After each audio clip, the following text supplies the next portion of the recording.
श्री गौरंग महाप्रभु की हरे कृष्णा। तो स्वागत है आप सबका। एक्चुअली में श्रील प्रभुपाद वो बोला करते थे कि ये जो कृष्ण भावनामृत आंदोलन है, इसकी सफलता तभी पता लगेगी जब गौर पूर्णिमा का उत्सव उसी स्केल पे मनाया जाएगा जिस स्केल पे जन्माष्टमी मनाई जाती है। तो अगर जन्माष्टमी आपकी पंडाल में है तो गौर पूर्णिमा भी कहाँ होनी चाहिए? कितने लोग आना चाहिए ना? लाखों लाखों लोग आना चाहिए, तब जाके हमारे कृष्ण भावनामृत आंदोलन की सफलता पता लगेगी। तो एक्चुअली में ये जो चैतन्य महाप्रभु हैं, इनको छन्न अवतार बोला जाता है। छन्न मतलब छुपे हुए। कितने लोग जानते थे चैतन्य महाप्रभु को इस्कॉन में आने से पहले? बहुत ही कम लोग। अगर जानते भी थे तो किस रूप में जानते थे? कोई महापुरुष है। हमारी एनसीईआरटी की किताबों में वर्णन तो है चैतन्य महाप्रभु का, मगर कैसे वर्णन है? बोले महापुरुष थे ये। मगर वो ये नहीं जानते कि कोई साधारण पुरुष नहीं है, या कोई महापुरुष भी नहीं है केवल। ये कौन है? साक्षात भगवान है। तो इस प्रकार श्रील प्रभुपाद ने अब महाप्रभु को छुपा हुआ अवतार नहीं बनाया है, उनको पब्लिक अवतार बना दिया है। सब लोग जान रहे हैं कि ये जो व्यक्तित्व है ये स्वयं भगवान ही है। तो श्रील प्रभुपाद ने एक बार पूछा, भक्तों से पूछा कि चैतन्य महाप्रभु कौन है? तो डिवोटीज ने बोला, अरे चैतन्य महाप्रभु तो भगवान के अवतार हैं। प्रभुपाद बोले बिल्कुल गलत, ये भगवान के अवतार नहीं है, भगवान ही है स्वयं। He is Krishna himself. Gita में भगवान लिखते हैं ना, परित्राणाय साधूनां विनाशाय च दुष्कृतां धर्म संस्थापनार्थाय संभवामि प्रतियुगे। प्रतियुगे क्या होता है? युगे युगे। तो प्रतियुगे क्यों नहीं बोला? वैसे तो हर युग में आते हैं ना भगवान, मगर यहाँ क्या बोलते हैं? युगे युगे। तो मतलब द्वापर युगे और कलयुगे। युग युगों में तो आते हैं भगवान, मगर कौन आते हैं? भगवान के अवतार आते हैं। मगर द्वापर युग और कलयुग में भगवान स्वयं आए हैं। और कौन से द्वापर युग कलयुग में? ये जो पिछला द्वापर युग गया है और ये जो कलयुग चल रहा है, इसमें स्वयं भगवान श्री कृष्ण आते हैं। तो द्वापर युग में कृष्ण आए और कलयुग में भगवान चैतन्य महाप्रभु आए। दोनों कृष्ण ही हैं, कृष्ण के अवतार नहीं है। देखिए, ब्रह्मा जी के एक दिन में, एक दिन होता है 12 घंटे का, तो 12 घंटे में कितने चतुर्युग बीत जाते हैं? 1000 चतुर्युग, सहस्त्र चतुर्युग। मतलब सतयुग, त्रेता, द्वापर, कलयुग, ये सब मिला के एक चतुर्युग हुआ। ऐसे ही 1000 बार चतुर्युग बीते तो ब्रह्मा जी का सुबह से शाम ही हुई बस। और हर युग में भगवान आते हैं। ये तो बोल ना युगे युगे। तो सतयुग में भगवान आए, त्रेता में आए, द्वापर में आए, कलयुग में आए।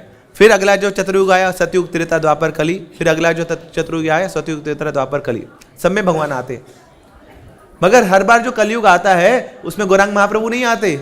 हर बार जो कलयुग आता है उसमें गौर नारायण आते हैं। मगर ये जो कलयुग आया है इसमें गौरांग महाप्रभु आए हैं। क्या भेद है गौर नारायण में और गौरांग महाप्रभु में? गौर नारायण आते हैं तो वो वैकुंठ भक्ति देते हैं। मतलब ऐसी भक्ति जहां तक जिसको प्राप्त करके आप वैकुंठ तक पहुंच सकते हैं। मगर चैतन्य महाप्रभु जब आते हैं, जो इस कलयुग में आए हैं, तो वो वैकुंठ भक्ति नहीं देते हैं। वो क्या देते हैं? वो ब्रज प्रेम भक्ति देते हैं कि सीधा ब्रज के अंदर भगवान की लीलाओं में प्रवेश कर सकते हैं। ये चैतन्य महाप्रभु की कृपा है हम सबके ऊपर। तो सोचिए, हमारा ये सौभाग्य है कि ब्रह्मा जी के उस दिन में हम उस कलयुग में यहाँ पर हैं। इसलिए इस युग को स्वर्णिम युग बोला जाता है ना। This is golden age. वैसे तो ये कलयुग है। कलयुग मतलब ना बहुत सबसे घिसा पिटा हुआ युग। कलेर दोष निधे राजन, जिसमें दोष ही दोष है। मगर ऐसे कलयुग में हम आए हैं जिसमें बेशक दोष ही दोष हैं, मगर एक महान गुण है। और वो क्या है ना? जहाँ पे संकीर्तन है, और संकीर्तन देने वाले कौन है? उसके अधिष्ठाता देव है श्री गौरंग महाप्रभु की। तो एक्चुअली में हमें अपना सौभाग्य पता नहीं है। हमें लगता है कि बाय चांस हम यहाँ पे आ गए। जैसे बाय चांस कोई ब्रह्म कुमारी में चला जाता है ना, जैसे बाय चांस आप साईं बाबा के यहाँ चले गए, तो ऐसे हमें भी लगता है कि बाय चांस हम इस्कॉन में आ गए। अरे बाय चांस नहीं है ना, ये हमारा सौभाग्य है ना। This is our good fortune कि हम ऐसी परंपरा में जुड़े हैं जिसमें श्री चैतन्य महाप्रभु आए हैं। तो हम उस सौभाग्य को जान नहीं पाते हैं। देखिए, ऐसा सौभाग्य हमें मिला है जो 14 लोकों में किसी को नहीं मिलता है, जो इवन ब्रह्मा जी को भी नहीं मिलता है। जो 14 भुवन है ना, उसमें से सबसे ऊपर जो लोक है, कौन सा लोक होता है? वो ब्रह्मलोक। है ना, जिसके इंचार्ज हैं ब्रह्मा जी, और हम सबके इंचार्ज भी हैं ब्रह्मा जी, क्योंकि वही क्रिएटर है हमारे। मगर वो ब्रह्मा जी को भी ये सौभाग्य नहीं मिलता है, ये ब्रज प्रेमा भक्ति नहीं मिलती है जो हम सब लोगों को मिल रही है। तो एक्चुअली में बताएं कि जो अभी भक्ति में आया है वो पिछले जन्मों में ब्रह्मा बन के हो चुका है, रह चुका है ना, बड़े बड़े देवी देवता बन के आप आ चुके हैं, तब जाके ये उपाधि मिली है क्या, कि हम अपने मुख से हरे कृष्ण महामंत्र का उच्चारण कर पा रहे हैं, ये हमारा सौभाग्य है। तो एक ही आशा है हमारी, वो है गौरंग महाप्रभु। बड़े बड़े योगी ज्ञानी वैरागी, है ना, किसी को भी ये सौभाग्य प्राप्त नहीं होता है। बड़े बड़े संत महात्मा इस अमृत की एक बूंद को प्राप्त करने के लिए लालायित रहते हैं, इस ब्रज प्रेम भक्ति की, और जिसकी बाढ़ ला दी है चैतन्य महाप्रभु ने हमारे जीवन में। तो एक्चुअली में देखिए, ये बहुत ही गोपनीय धन है। कोई चीज बहुत ही मूल्यवान होती है ना, तो उसको छुपा के रखा जाता है। अपने जेवरात कहाँ पे रखते हैं आप? हैं? जो घर का दरवाजा होता है उसके बाहर रख देते हैं, बोले जिसको लेना ले लो, बहुत है जी हमारे पास। कहाँ छुपा के रखते हैं? लॉकर में छुपा के रखते हैं, क्योंकि बहुत ही वैल्यूएबल है, बड़ा मूल्यवान है। तो ऐसे ही भगवान श्री कृष्ण अपनी जो भक्ति है, जो सबसे मूल्यवान है, उसको छुपा के रखते हैं, क्योंकि भगवान के लिए उनकी भक्ति सबसे मूल्यवान है। पता है क्यों? क्योंकि अगर ये भक्ति किसी को वो दे देते हैं तो भगवान को उसके पीछे पीछे घूमना पड़ता है। वैसे दुनिया के सारे लोग भगवान के पीछे घूमते हैं, मगर जिसके पास भगवान की भक्ति, भगवान उसके पीछे पीछे घूमते हैं। अरे अरे अरे कहाँ जा रहे हो तुम, कहाँ जा रहे हो, है ना, तो भगवान उसके पीछे पीछे दौड़ते हैं। क्यों? क्योंकि उसके पास उसकी भक्ति है। तो भगवान रह नहीं पाते उस व्यक्ति के बिना, बहुत लालायित रहते हैं उस व्यक्ति को मिलने के लिए। तो इसलिए भगवान अपनी भक्ति सबको नहीं देते। तो भगवान श्री कृष्ण जब आए धराधाम पे, खूब सारी लीलाएं करी उन्होंने, और लीलाएं करके वापस अपने भगवत धाम में पहुंच गए। मगर वहां देखा कि उनका जो प्रेम का जो भंडार है वो तो भरा पड़ा है वहां पर। तो आके सोचते, अरे मैं वहां पे इनको गीता तो पढ़ा के चला गया, इनको नियम कानून तो बता के चला गया, मगर इनके हृदय में मुझे प्राप्त करने के लिए वो प्रेम ही अभी उद्धृत नहीं हुआ है, तो ये मेरे पास कैसे आएंगे? तो इस प्रकार भगवान सोच रहे हैं। तो देखिए ना, कोई दुकान पे बैठा होता ना सेठ, तो गले के हाथ रहता है उसका हमेशा, बोले कोई देख ना ले इसकी तरफ ना, ये मेरा है, बाकी सब कुछ ले ले, ये मेरा है, ये जो सामान है ये मेरा है, तो उसके ऊपर चिंतन करता रहता है। मगर कई बार जब ये सेठ जी ना नशे में हो जाते हैं, तो नशे में धूत हो जाते हैं, क्या करते हैं, तो अगर कम नशा होगा तो अपना ये जो इसका गल्ला है इसका थोड़ा नोट उड़ा देंगे, उसको बाहर लोगों को दे देंगे। मगर जब नशा ज़्यादा चढ़ जाता है ना, तो व्यक्ति क्या करता है, गल्ला लेके बाहर आ जाता है गली में, अरे भाई कोई है लेने वाला, लो लूट लो। तो ऐसे ही भगवान श्री कृष्ण तो बड़े होश में है, बहुत होश में रहते हैं, होश में गीता बोली है। मगर चैतन्य महाप्रभु ये बिल्कुल बेहोशी की हालत में है ना, ये बिल्कुल बेहोश है, ये प्रेम में मत है, नशा किया हुआ उन्होंने। किसका नशा है ना? भगवान श्रीमती राधा रानी के प्रेम में ये नशे में है, या ये श्रीमती राधा रानी का भाव है, तो राधा रानी का भगवान श्री कृष्ण के प्रति जो प्रेम है उसके नशे में है ना, तो बिल्कुल मदोन्मत्त है। तो क्या करते हैं भगवान श्री कृष्ण? तो बोलते हैं गीता में, ये यथा माम प्रपद्यन्ते ताम सतः भजाम्यहम्, जो मेरी भक्ति करेगा, जितनी मेरी भक्ति करेगा मैं उसको उतना प्रेम दूंगा, उसको अपनी उतनी भक्ति दूंगा। तो मतलब आपकी जितनी योग्यता है उतना ही मिलेगा आपको, किसके पास? भगवान श्री कृष्ण के दरबार में। मगर चैतन्य महाप्रभु क्या करते हैं? तो ये तो नशे में धुत हैं, बोले कोई भी आ जाए सामने मैं लुटा दूंगा अपने आप को। तो ये महाप्रभु तो बोलते हैं, अरे तुम्हें मेरे पास आने की जरूरत भी नहीं है, कुछ करने की जरूरत नहीं, मैं तुम्हारे पास आऊंगा, है ना, मैं तुम्हारे पास आके ये कृष्ण प्रेम दे दूंगा। तो ये चैतन्य महाप्रभु बिल्कुल नशे में धुत। और इनके एक और पार्षद हैं जो है नित्यानंद प्रभु। तो वो तो क्या करते हैं, मान लीजिए कोई सामने से आ रहा है और ये देख ले, बड़े नहीं तो नशेड़ी आदमी है, तो अपना रास्ता बदल लेगा। तो नित्यानंद प्रभु क्या करेंगे, उस व्यक्ति के पीछे पीछे दौड़ेंगे, अरे कहाँ जा रहा है तू, है ना, इधर आ, तू भी कृष्ण प्रेम ले। तो जो दौड़ रहा है ना उल्टी तरफ, उसके पीछे भागेंगे। जो कृष्ण भक्ति नहीं करना चाहता है, जो ईर्ष्यालु है, जो द्वेषी है, उसको भी कृपा देने के लिए आए हैं श्री नित्यानंद प्रभु की। तो कौन है ये चैतन्य महाप्रभु और नित्यानंद प्रभु? ये कोई और नहीं है, ये कृष्ण और बलराम ही है। मगर कृष्ण और बलराम का बड़ा ही कृपालु रूप है, बड़ा ही करुणामय रूप है, कृपा से भरा हुआ रूप है। तो ये किसी की योग्यता नहीं देखते हैं और किसी की अयोग्यता भी नहीं देखते हैं। पात्र पात्र विचार नाही, नाही स्थाना स्थान, जेई जहां पाए तहां करे प्रेम दान। कि कोई पात्रता का विचार नहीं, कोई पात्रता का विचार नहीं ना, जिसको भी देखे उसको कृष्ण प्रेम दे देते हैं। तो इसलिए इनको बोला जाता है, इनका जो प्रणाम मंत्र है महाप्रभु का क्या है, नमो महावदन्याय कृष्ण प्रेम प्रदायते, कृष्णाय कृष्ण चैतन्य नामने गौरतुषे नमः। नमो महावदन्याय, तो एक होता है वदन्याय। वदन्याय मतलब बहुत कृपालु, मगर चैतन्य महाप्रभु कौन है, महावदन्याय, तो सबसे ज्यादा कृपालु। तो जितने भी अब तक अवतार हुए हैं भगवान के, उसमें क्या है, ये सार शिरोमणि, परम करुणा पाहुदुई जन, निताई गौरचंद्र। सब अवतार सार शिरोमणि, सारे अवतारों में जो शिरोमणि है, जो टॉप मोस्ट है, सबसे ज्यादा कृपालु है, वो है श्री चैतन्य महाप्रभु की। भगवान श्री कृष्ण, उनको लीला पुरुषोत्तम भी बोला जाता है, क्योंकि बहुत सारी लीलाएं करी उन्होंने। कभी गिरिराज को उठा लेते हैं, कभी केसी का दमन करते हैं, कभी कालिया का दमन करते हैं, कभी रास लीला करते हैं ना, कभी मथुरा चले जाते हैं, कभी द्वारका चले जाते हैं, कभी वृंदावन वापस आते हैं, कभी कुरुक्षेत्र चले जाते हैं। तो रमा पड़ा है ना, इनकी पूरा जो घटना है वो लीला में बद्ध है ना, लीला बद्ध है वो, तो बहुत आस्वादन देती है ना इनकी लीलाएं। जो काम इन्होंने 5000 साल पहले किए थे, आज भी हम याद करते हैं और याद करके लुत्फ उठाते हैं, आनंद उठाते हैं। तो भगवान श्री कृष्ण क्या है, लीला पुरुषोत्तम। भगवान श्री रामचंद्र जी वो क्या है, मर्यादा पुरुषोत्तम। How to become an ideal husband, how to become an ideal king, how to become an ideal brother, how to become an ideal son, how to become an ideal servitor. तो ये श्री रामचंद्र जी हमें सिखाते हैं कि कैसे एक आइडियल व्यक्ति को होना चाहिए, सिविलाइज्ड वे में कैसे जीवन जीना है, कैसे मर्यादाओं का पालन करते हुए, नीतियों का पालन करते हुए जीवन जीना है। प्राण जाए पर वचन न जाए। तो ये उनका हृदय का उद्गार था कि मैं मर्यादा में रहूंगा। एक पत्नी व्रत का धारण करने का पूरा संकल्प लिया हुआ है। तो कोई भी ऐसे कार्य नहीं करते है ना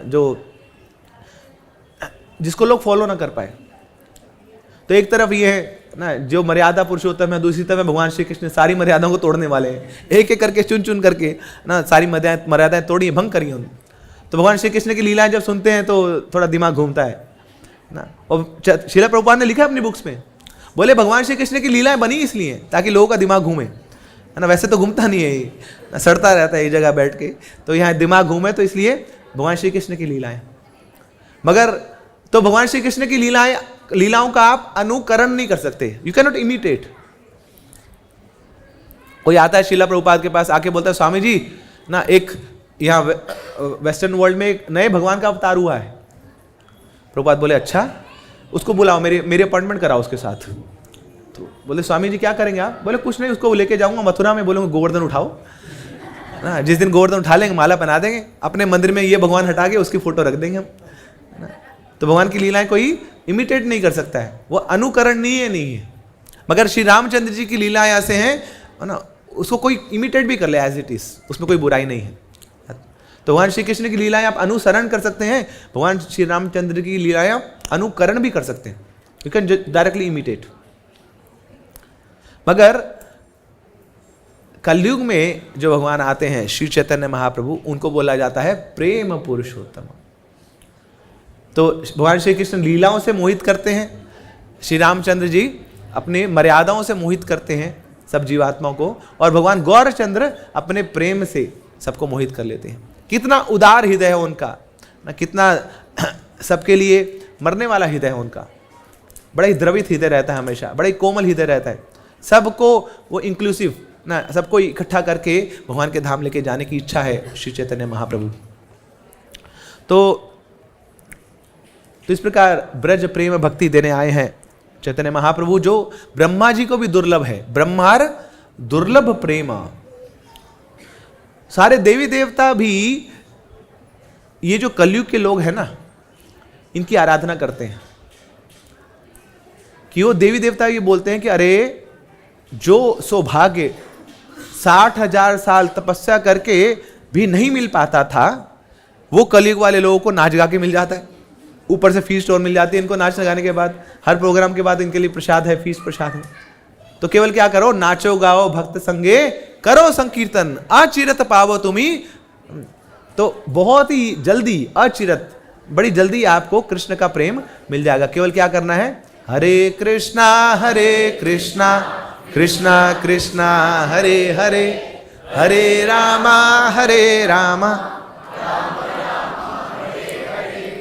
तो श्रीमद् भागवतम में ये देवी देवता अपने हृदय की व्यथा बता रहे हैं। ऐसा नहीं है कि कोई देवी देवता बन जाता है, देवलोक में चला जाता है तो उसका जीवन बाग बाग हो जाता है। वो लोग भी रोते हैं। किस पे रोते हैं? अपने दुर्भाग्य पे रोकते हैं। हम तो ऊपर की तरफ देखते हैं, बोले देखो वो जन्नत है ना, वो स्वर्ग ऊपर, मगर स्वर्ग के वासी नीचे देखते, बोले असली जन्नत तो वही है ना। इनको पता नहीं है ना कि क्या है इनके पास।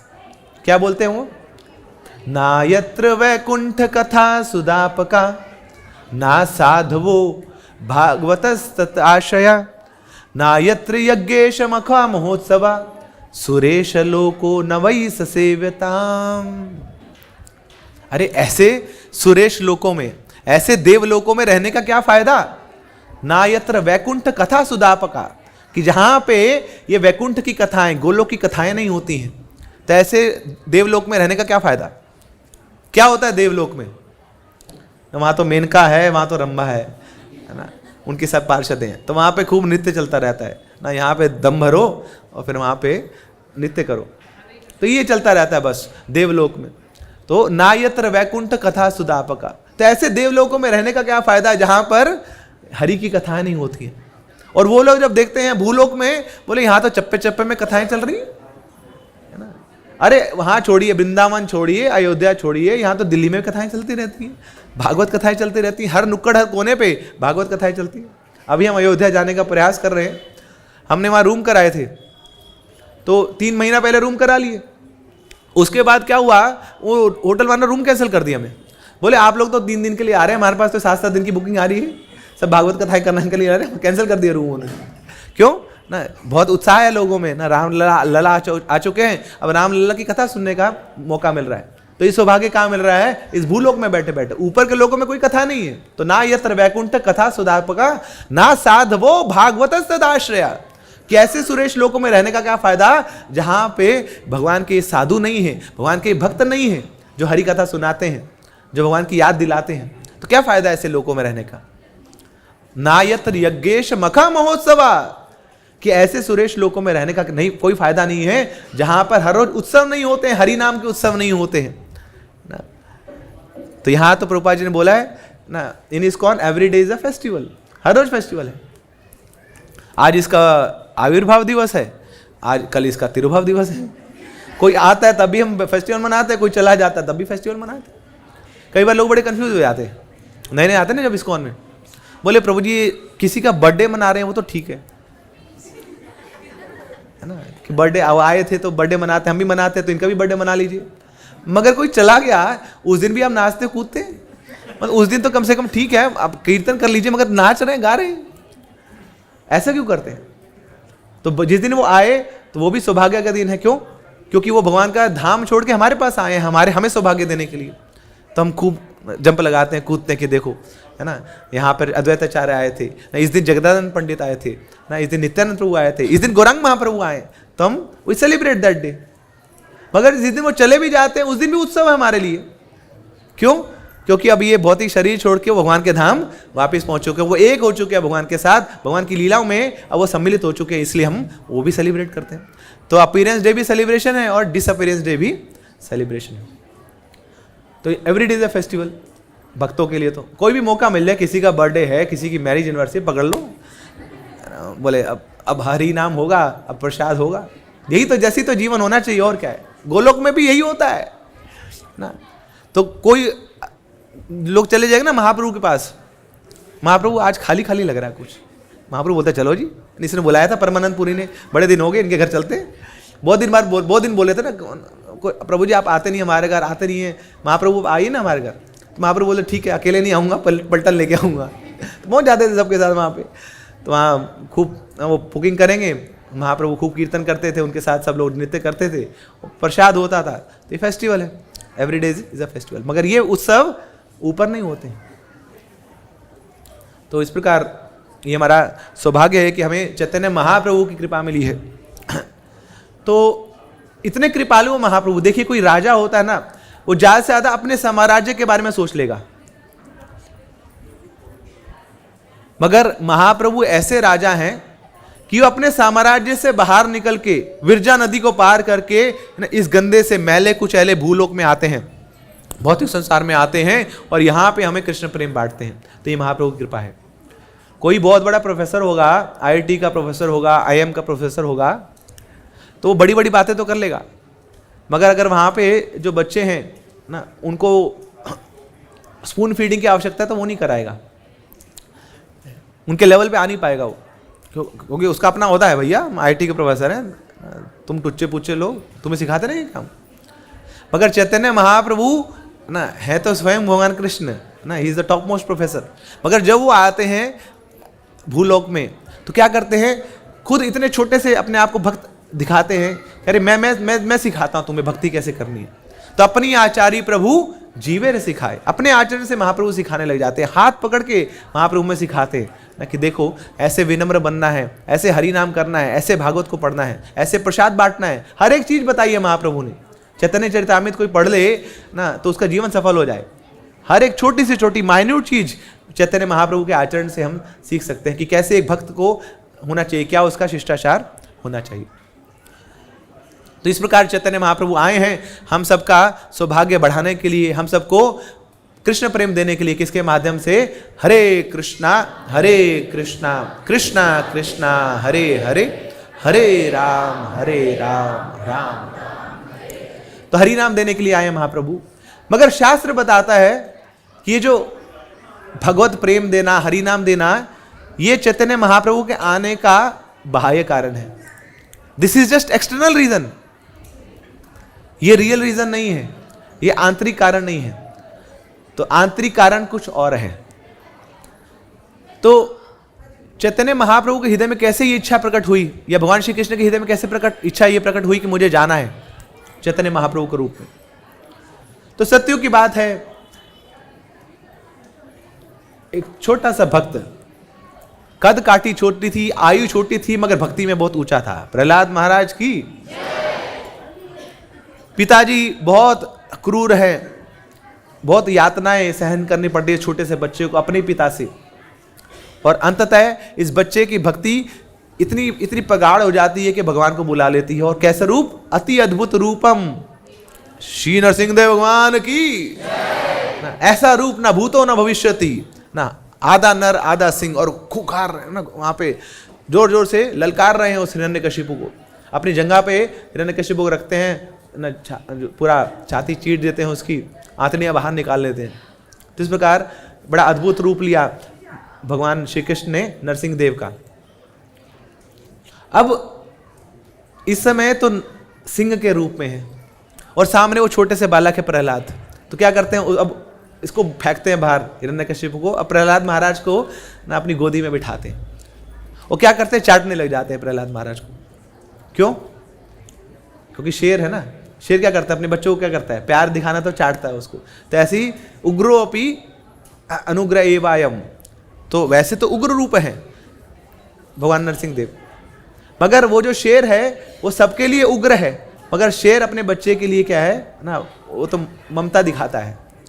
तो ऐसे ही वही ममता का भाव जागृत हो गया भगवान नरसिंह देव का के हृदय में अपने इस प्रहलाद महाराज के लिए। तो उनके हृदय में एक भावना जागृत होती है कि अरे बड़ा आनंद मिल रहा है इसमें, इस रस में भी आनंद है। तो ये जो गुर्राने वाला रस है इसमें भी बहुत आनंद है ना, क्रोध में भी बहुत आनंद है, मगर ये जो प्यार करने का रस है ना, इसमें भी बड़ा आनंद है। तो जैसे मैं प्यार कर रहा हूँ प्रहलाद को, तो उनके अंदर इच्छा जागृत होती है, कोई मुझे भी ऐसे इस वात्सल्य रस का आस्वादन कराए ना, कोई मुझे भी ऐसे प्रेम करे। तो फिर ये इच्छा उनकी पूर्ण होती है अगले युग में, जब वही भगवान श्री कृष्ण जो नरसिंह देव के रूप में आते हैं, अब आते हैं श्री रामचंद्र की, तब रामचंद्र के रूप में आए हैं। तो यहाँ पे अब कौशल्या मैया का, दशरथ महाराज की ममता उनको प्राप्त हो रही है, वात्सल्य प्रेम उनको प्राप्त हो रहा है। तो और एक नहीं, अब इतनी सारी मैया हैं, तो सुमित्रा भी है, कैकेयी भी है, सब प्रेम कर रहे हैं भगवान श्री रामचंद्र को, तो वो इच्छा पूरी होती है। मगर अब एक इच्छा और जागृत हो जाती है, बोले यहां पे तो मैंने एक पत्नी व्रत धारण किया हुआ है, तो कितना अच्छा हो कि मैं बहुत सारे लोगों को आश्रय दे पाऊं। तो कोई नहीं, ठीक है, अगली बार आऊंगा कृष्ण के रूप में और 16,108 पत्नियां होंगी मेरी, और ये गोपियां तो पता नहीं कितनी होंगी। तब उस माधुर्य रस का भी आस्वादन करते हैं।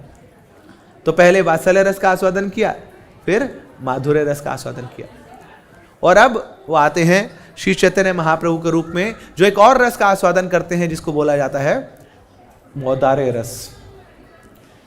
तो भगवान श्री कृष्ण देखते हैं, भगवान श्री कृष्ण जब देख रहे हैं कि इतनी सारी गोपियां हैं, दिन रात सुबह शाम मेरी सेवा करती रहती हैं, इनको और कुछ सूझता नहीं है, मेरे पास फिर आती है, इतनी सेवा करने के बाद मेरे पास आती हैं, बोलते हैं ओ कृष्णा, ओ लाला, है ना, हमें और सेवा दो ना।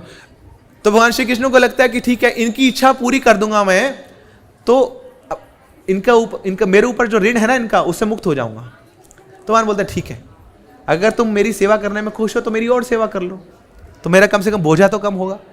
तो गोपियां भगवान की और सेवा करती हैं, तो जब और सेवा करी तो ऋण और चढ़ जाता है, तो इनको लगा कि ऋण खत्म हो जाएगा, ये तो लोन और बढ़ गया, और बढ़ता जाता है लोन और बढ़ता जाता है।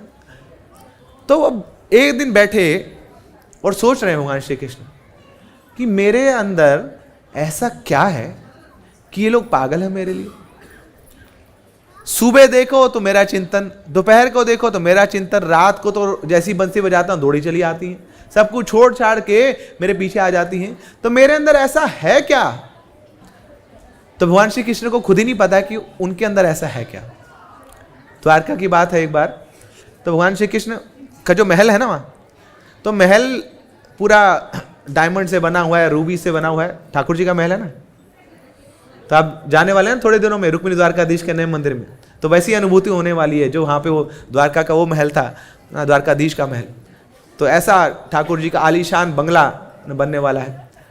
तो हुआ क्या कि ठाकुर जी जब देख रहे हैं तो वहाँ जो उनका महल है उसका एक पिलर, उस पर नजर जाती है उनकी, वो पिलर के अंदर वो बड़े सारे डायमंड लगे हुए हैं, तो उससे रिफ्लेक्शन आ रहा है, और रिफ्लेक्शन में देखने के अरे ये बड़ा सुंदर व्यक्ति है, ये कौन है, रुक्मिणी चोर है कोई यहाँ पर, जल्दी आओ।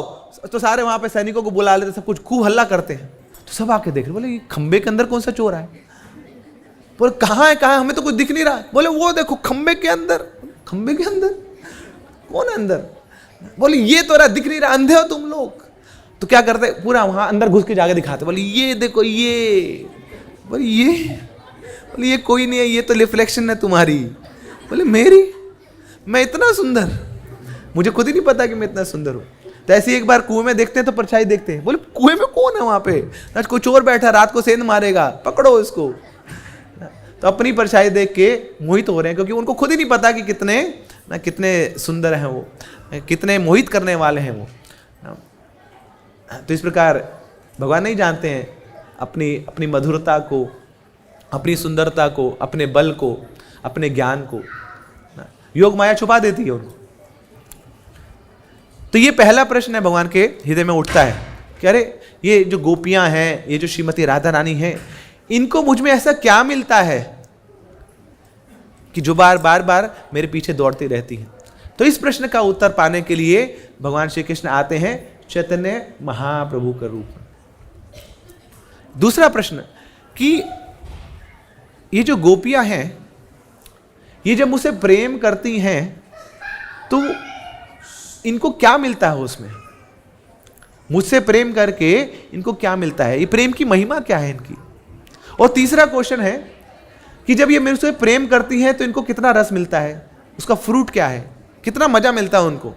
तो मैं उस मजे को भी चखना चाहता हूं कि जब वो मुझसे प्रेम करती हैं तो इनको भी मजा आ रहा होगा ना।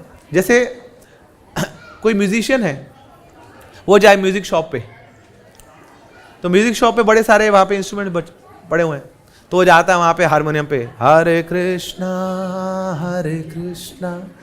कृष्णा कृष्णा हरे हरे हरे रामा राम राम हरे हरे। तो म्यूजिक वो जो दुकानदार है वो देख रहा है, यार क्या आवाज आ रही है, हारमोनियम मेरा लेके आया, मैं मजे ही ले रहा है, क्या धुन निकाल रहा है उसमें से, मैं तो यहाँ बस बैठा रहता हूँ देखता रहता हूँ हारमोनियम को, ये क्या बजा के चलेगा। फिर ये भाईजान अब इनको गिटार भी बजाना आता है, तो वहाँ पे गए, हरे कृष्णा कृष्णा कृष्णा हरे हरे, हरे रामा राम राम ढिचिंग ढिचिंग ढिचिंग ढिचिंग। तो वहाँ गिटार भी बजा रहे हैं। अच्छा, वहाँ पे फिर फ्लूट उठा ली। अब फ्लूट पे वहाँ आवाज़ दे के हो तो ऐसी सुंदर वहाँ पे धुन निकाल दी फ्लूट की, ऐसी सुंदर सुर निकाल दी, तो देखी जा रहे। अब जो वायलिन था तो वो भी बजा रहे हैं यहाँ पे, तो ऐसे ऐसे कर हरे कृष्णा कृष्णा कृष्णा हरे हरे, हरे राम राम राम हरे हरे। तो वही दुकानदार देख रहा है, बोले रेंट मैं भरूं, है ना, यहाँ पर सारा पानी पूनी मैं भरूं, सफाई मैं कराऊं, इंस्ट्रूमेंट मैं लाऊं और मजे ही लेके चला जाए।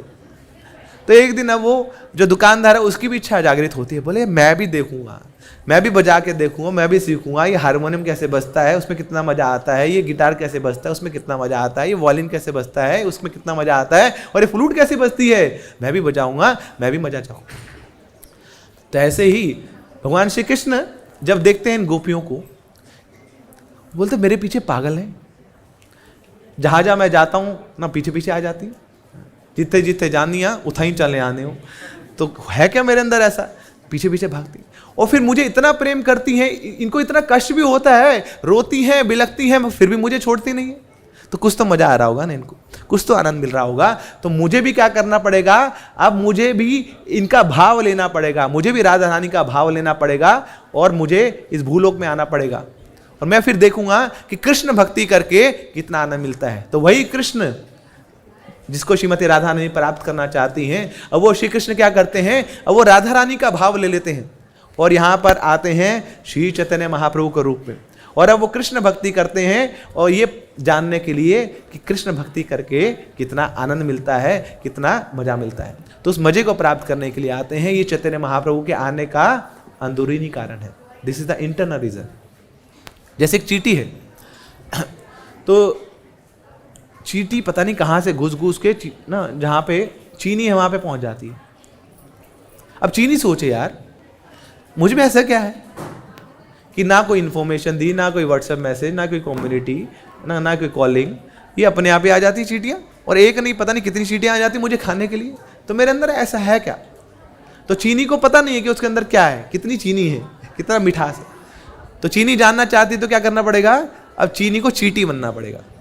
जब तक चींटी के भाव में नहीं आएगा तो न चीनी को पता लगेगा। तो जब चींटी बनेगी वो चीनी, और फिर चीनी के पास आएगी, तब पता लगेगा अरे यार कितनी मीठी है ये चीनी, मजा आ गया। तो ऐसे ही भगवान श्री कृष्ण खुद भी इतने मीठे हैं, मगर उनको पता नहीं कि कितने मीठे हैं। तो क्या करते हैं, अब वो भगवान श्री कृष्ण राधा रानी का भाव लेते हैं और फिर आते हैं कृष्ण के पास, बोले कृष्णा कृष्णा कृष्णा। अब वो भगवान श्री कृष्ण अपना ही नाम पुकारते हैं चैतन्य महाप्रभु के रूप में जब आते हैं, जोर जोर से कृष्ण नाम ले रहे हैं, और फिर जैसे राधा रानी का भाव होता था वही महाभाव उनको अब मिलता है और खूब आनंद लूटते हैं भगवान श्री कृष्ण के प्रेम में। श्री गौरंग महाप्रभु की। तो ये चैतन्य महाप्रभु के आने का आंतरिक कारण है कि भगवान राधा रानी और गोपियों का जो प्रेम है उसकी महिमा जानना चाहते हैं। भगवान श्री कृष्ण के अंदर ऐसा क्या है जो सबको मोहित कर लेता है, वो जानना चाहते हैं। और इन गोपियों को, श्रीमती राधा रानी को क्या प्रेम मिलता है, क्या आनंद मिलता है भगवान श्री कृष्ण को प्रेम करके, वो चखने की इच्छा है। इसके कारण श्री चैतन्य महाप्रभु इस धराधाम पर प्रकट होते हैं। क्या बनकर? गौरंग महाप्रभु बनकर। तो चैतन्य महाप्रभु कौन है? वो है तो कृष्ण तत्व के दृष्टिकोण से, मगर भाव लिया हुआ है श्रीमती राधा रानी का। तो राधा रानी का भाव चुरा लिया है, स्वयं कृष्ण है। तो कृष्ण जब राधा रानी का भाव चुरा लेते तो बन जाते हैं तो श्री कृष्ण चैतन्य राधा कृष्ण नहीं अन्य। तो चैतन्य महाप्रभु क्या है? कृष्ण और श्रीमती राधा रानी की जुगल मूर्ति है। तब राधा और कृष्ण एक हो जाते हैं तो बन जाते हैं श्री चैतन्य महाप्रभु की। तो इसलिए श्रील प्रभुपाद ने बोला है कि कभी ऐसे समय हो आपके पास कि आप भोग लगाना चाहते हैं और आपके पास राधा कृष्ण का विग्रह नहीं है, उनकी फोटो फ्रेम नहीं है, तो इवन आपके पास अगर पंचतत्व है ना, तो पंचतत्व में जो चैतन्य महाप्रभु हैं कोई और नहीं है, वो राधा और कृष्ण ही है, उनको भोग लगा लीजिए, राधा कृष्ण को भोग लगेगा। तो हम क्या करते हैं, भगवान श्री कृष्ण को अप्रोच करते हैं राधा और कृष्ण के माध्यम से, भगवान श्री कृष्ण को अप्रोच करते हैं राधा रानी के माध्यम से, और राधा रानी को अप्रोच करते हैं हम चैतन्य महाप्रभु के माध्यम से। अब देखिए ये जो कृष्ण है काले क्यों है, तो ब्रजवासियों का प्रेम देख देख कर ऐसी इनको शर्म लगती, बोले हाय हाय हाय, इतना प्रेम मुझसे करते हैं, इतना प्रेम मुझसे करते हैं, तो काले पड़ जाते हैं शर्म के मारे। उनको डर लगता है कि मैं उस प्रेम को चुका नहीं पाऊंगा, उस ऋण को चुका नहीं पाऊंगा।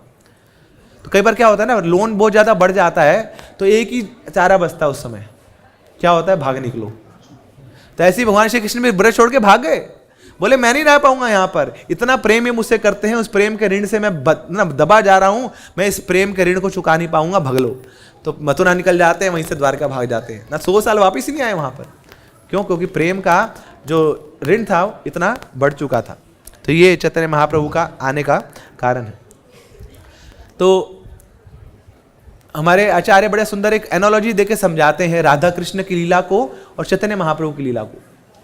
जैसे आपके पास एक बोतल है, ट्रांसपेरेंट बोतल है, ऊपर वो कैप्ड है, लॉक्ड है, उसके अंदर जूस है, ऑरेंज जूस, और आप बहुत प्यासे हैं, गर्मी का समय है, पसीना बहुत बहा हुआ आपका, तो बहुत इच्छा है उस जूस को पीने की। तो बोतल आपके पास है, आपकी इच्छा भी है, मगर आप क्या कर सकते हैं, ज़्यादा से ज़्यादा उसको देख सकते हैं, निहार सकते हैं, बोले वाह जूस की बोतल, वाह बड़ी अच्छी लग रही है, मगर उसको पी नहीं सकते। क्यों? क्योंकि आपके पास चाबी नहीं है उस बोतल को खोलने की। मगर दूसरी तरफ क्या है कि उस बोतल को खोल भी दिया है और उसके अंदर फवारा लगा दिया है, और फवारा क्या कर रहा है कि उसको घुमाई जा रहा है और बोतल से ऊज हो रहा है वो लिक्विड ऑरेंज जूस। अब आपको क्या करना है, बोतल के पास भी नहीं जाना कि जहां खड़े हैं वहीं खड़े रहो, बस बोतल को वहां पे आसपास ले आओ। वो बोतल क्या करेगी, आपके ऊपर अपने आप ही वो जूस फेंकेगी। तो यहाँ पे गिरेगा, यहाँ पे गिरेगा, तृप्ति हो गई, मजा आ गया यार, ऐसी होनी चाहिए बोतल। तो राधा कृष्ण की लीलाएं कैसी हैं, वो ऐसी हैं। बोतल तो है, अमृत तो है उसमें, जूस तो है, बड़े जूसी है राधा कृष्ण की लीलाएं, मगर हमारे पास क्वालिफिकेशन नहीं है उन लीलाओं को समझने की ना, उन लीलाओं को परसीव करने की। बड़ी गुह्य लीलाएं हैं, तो हम देख तो सकते हैं ना ऊपर से ना, उसकी महिमा को जान तो सकते हैं, मगर उसमें घुस नहीं सकते, उसका आस्वादन नहीं कर पाते। तो राधा कृष्ण की लीलाएं ऐसी, वृंदावन की लीलाएं ऐसी हैं। मगर दूसरी तरफ है चैतन्य महाप्रभु की लीलाएं, वो कैसी हैं, वही ऑरेंज की बोतल है, अमृत तो वही है, मगर अब ऊपर से कैप खुल चुकी है उसकी, अंदर फवारा लगा है। तो आपको क्या करना है, नाचते गाते हुए जाना है, हरे कृष्णा कृष्ण कृष्णा हरे हरे, हरे राम राम। इधर चैतन्य महाप्रभु आता है पिचकारी लेके, बोल लो जी, लो हरि नाम के अमृत का पान करो, तुम लूट लो। तो वो जो फवारा है अपने आप ही आपके ऊपर आ जाता है अमृत का। तो बोतल के अंदर फवारा लगा हुआ, ऊज आउट करके ना हम सबके ऊपर वो हरि नाम का अमृत, वो प्रेम अमृत हमारे ऊपर गिर रहा है। तो उस कंडीशन में कोई योग्यता नहीं देखी जा रही है, कोई पात्रता नहीं देखी जा रही। कितने पढ़े हैं जी आप, कितने श्लोक आपको आते हैं, गीता पढ़ी है आपने, अरे कुछ नहीं भैया ना, बस मुख पे हरि नाम लो और वो कृष्ण प्रेम को प्राप्त करो। तो ये चैतन्य महाप्रभु की कृपा है, इसको बोला जाता है औदार्य, ओवरफ्लोइंग मर्सी। तो भगवान श्री कृष्ण की लीलाएं कैसी हैं, माधुर्य से भरी हैं, बहुत मीठी हैं वो, मगर उस माधुर्य को प्राप्त करने की हमारी क्षमता नहीं है, हमारी योग्यता नहीं है। चैतन्य महाप्रभु की लीला कैसी है, वो औदार्य है, ओवरफ्लोइंग मर्सी। तो इसके लिए कोई क्वालिफिकेशन नहीं, कोई डिस्क्वालिफिकेशन नहीं, यही जहां पाए तहां करे प्रेम दान। श्री गौरंग महाप्रभु की। तो अभी हम चर्चा करते हैं चैतन्य महाप्रभु की जो लीला है, जिसको गौर लीला बोला जाता है, इसकी स्पेशलिटी इसकी। तो ये जो चैतन्य महाप्रभु की लीला है, इसको उद्बोधक लीला भी बोला जाता है। उद्बोधक लीला मतलब कि जितने भी अब तक अवतार हुए हैं, तो सारे अवतार अपनी पूजा करवाते हैं। भगवान नरसिंह देव बैठ गए वहां पे आसन पे, वैसे हिरण्यकशिपु का आसन था, बोले वो बदमाश मुझे बैठने की जगह नहीं दे रहा, तो क्या हुआ, मैं बैठूंगा नहीं, उसी के आसन में जाके बैठूंगा। बोले ये बदमाश, उसने मुझे अपने घर में बुलाया, इसने तो बोला खंबे में है क्या नहीं भगवान, बोले बिल्कुल है, तो अब इसने बुलाया ना मुझे, मैं तो नहीं आ रहा था, इसने मुझे बुलाया, खंबे से बुलाया। अब गेस्ट घर में आया है तो बैठने की जगह नहीं दे रहा। अरे वो छोड़ो ना, पीने को पानी नहीं दे रहा, तो क्या कर, ये नहीं देगा पानी तो पीऊंगा नहीं क्या। तो मैंने क्या किया, वहीं आतने खोली, वहीं से खून निकाल के पी गया इसका मैं। अभी इतना बदमाश है ये, गेस्ट घर में बुलाया, बोले कोई माला भी नहीं पहनाई है ना, कुछ तो ऑफरिंग करनी चाहिए ना, कुछ तो स्वागत करना चाहिए। बोले ठीक है, ये माला पहनाएगा तो माला नहीं पहनेंगे। तो मैंने क्या किया, इसकी आंतड़ी निकाली, माला पहन के पहन गया कुछ। तो सेल्फ सर्विस है भगवान नरसिंह देव की। तो नरसिंह देव आए, अपनी पूजा करवाई उन्होंने। बोले तुम नहीं करोगे तो मैं तो करवाऊंगा अपनी पूजा। श्री रामचंद्र जी आए तो उनकी पूजा सब लोग करते हैं, भगवान कृष्णचंद्र आए सब उनकी पूजा करते हैं। मगर जब चैतन्य महाप्रभु आए तो उन्होंने स्ट्रिक्टली बोल दिया, कोई मेरी पूजा नहीं करेगा, कोई मेरा नाम नहीं लेगा। क्या बोला चैतन्य महाप्रभु ने, बोलो कृष्ण, भजो कृष्ण, लोहो कृष्ण नाम, कि कृष्ण का नाम लो, कृष्ण भगवान है और मैं उनका दास हूं। तो चैतन्य महाप्रभु थे तो भगवान ही, मगर भक्त के रूप में आए हैं। और भक्त कभी भी अपना गुणगान नहीं चाहता है, भक्त कभी भी अपनी जय जयकार नहीं चाहता है। भक्त को क्या अच्छा लगता है, बोले मेरे भगवान का नाम लो ना, वो मुझे खुश करेगा। हनुमान जी के सामने आप हनुमान जी का नाम लेंगे तब खुश होंगे, राम जी का नाम लेंगे तब खुश होंगे, है ना। तो इसलिए हनुमान मंदिर में जाए तो वहाँ पे है ना, रामचरितमानस का पाठ करिए, रामायण का पाठ करिए, तो वो ज़्यादा सुखदायी है। तो राम नाम बड़ा सुखदायी, तो बहुत आनंद देता है श्री हनुमान जी को, कि यत्र यत्र रघुनाथ से कीर्तनम तत्र तत्र कृत मस्तक अंजलिम, कि जहां पे रघुनाथ का कीर्तन होता है वहां पे साक्षात हनुमान जी आके प्रकट हो जाते हैं। बोले यहां पे रहूंगा मैं, क्योंकि यहां पे मेरे प्रभु हैं। मेरे प्रभु ने बोला है कि जहां पे मेरा नाम होता है वहां पे मैं आ जाता हूं, तो इसलिए जहां पे मेरे प्रभु का नाम होगा, हनुमान जी बोलते हैं, वहां पे मैं भी आ जाऊंगा, क्योंकि मेरे प्रभु वहां पे आए हैं। तो इस प्रकार हर जो अवतार आए हैं उन्होंने अपनी पूजा करवाई है, या उनकी पूजा उसके बाद लोग करने गए हैं। मगर जब चैतन्य महाप्रभु आए तो उन्होंने क्या किया, कृष्ण की पूजा करवाई, बोले इनका नाम लो। इसलिए ये जो लीला है किसको बोला जाता है, उद्बोधक लीला। भगवान इस रूप में आए कि किसी और अपने रूप की पूजा कराने के लिए प्रेरणा दे रहे हैं, इसलिए उद्बोधक लीला। हिज होलीनेस राधा गोविंद स्वामी महाराज वो बताते हैं, तो चैतन्य महाप्रभु ने तो बोला देखिए कि मेरी पूजा मत करो, मगर अब यहां राधा गोविंद महाराज बड़ा सुंदर एनालॉजी दे रहे हैं। बोलते हैं कि देखिए आप जिस राज्य में रहते हैं, जिस प्रांत में रहते हैं, जिस देश में रहते हैं, उस देश में रह के आप किसी बाहर के देश के राजा की जय जयकार तो कर सकते हैं, कोई मनाही नहीं। मगर वहां पे रह के अगर आप उस देश के राजा की जय जयकार नहीं कर रहे तो आप देश विद्रोही है। नहीं कि अपने कंट्री का जो प्रेसिडेंट है, प्राइम मिनिस्टर है, उनके बारे में कुछ नहीं बोल रहे हैं और बाहर वालों की जय जयकार कर रहे हैं, तो you will not be considered a good citizen, है ना। क्योंकि बेशक आप उस पार्टी में नहीं है जिस पार्टी में आपके प्राइम मिनिस्टर प्रेसिडेंट है, मगर क्योंकि पूरे देश की जनता ने उनको चुना है ना, from majority they have come, तो इसलिए उनकी आराधना, उनकी पूजा तो बहुत जरूरी है ना। तो राजा की अपने देश के राजा की पूजा तो होनी ही चाहिए, बाहर वालों की करे ना करे दैट इज अदर थिंग।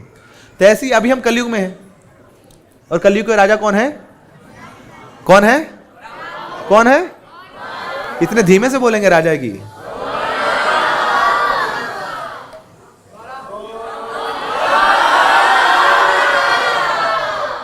कल he is coming tomorrow, hill delay it. बोले होली कैंसिल कर दूंगा तुम्हारी, गौर पूर्णिमा कैंसिल कर दूंगी, ऐसे सड़ी हुई आवाज में मुझे बुलाओगे तो। अद्वैताचार्य ने पुकारा था तो भगवान आ गए थे, मगर कैसे बुला रहा था, हुंकार भर के ना। सामने गंगा का तट है, गंगा जल के साथ, तुलसी दल के साथ शालिग्राम शिला की पूजा कर रहे हैं, मगर उसने से भगवान नहीं आए, केवल ये अगरबत्ती दिखाने से भगवान नहीं आते। साथ में क्या किया था, क्या किया था,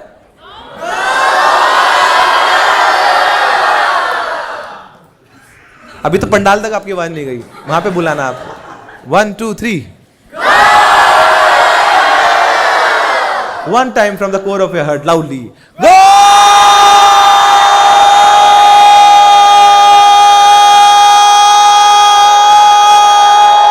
रंगा! तो ऐसे हुंकार भर के अद्वैताचार्य ने बुलाया श्री गौरांग महाप्रभु को।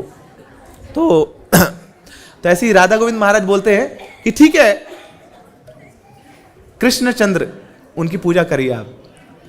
राजा थे ना वो, मगर किसके राजा थे? द्वापर युग के राजा थे।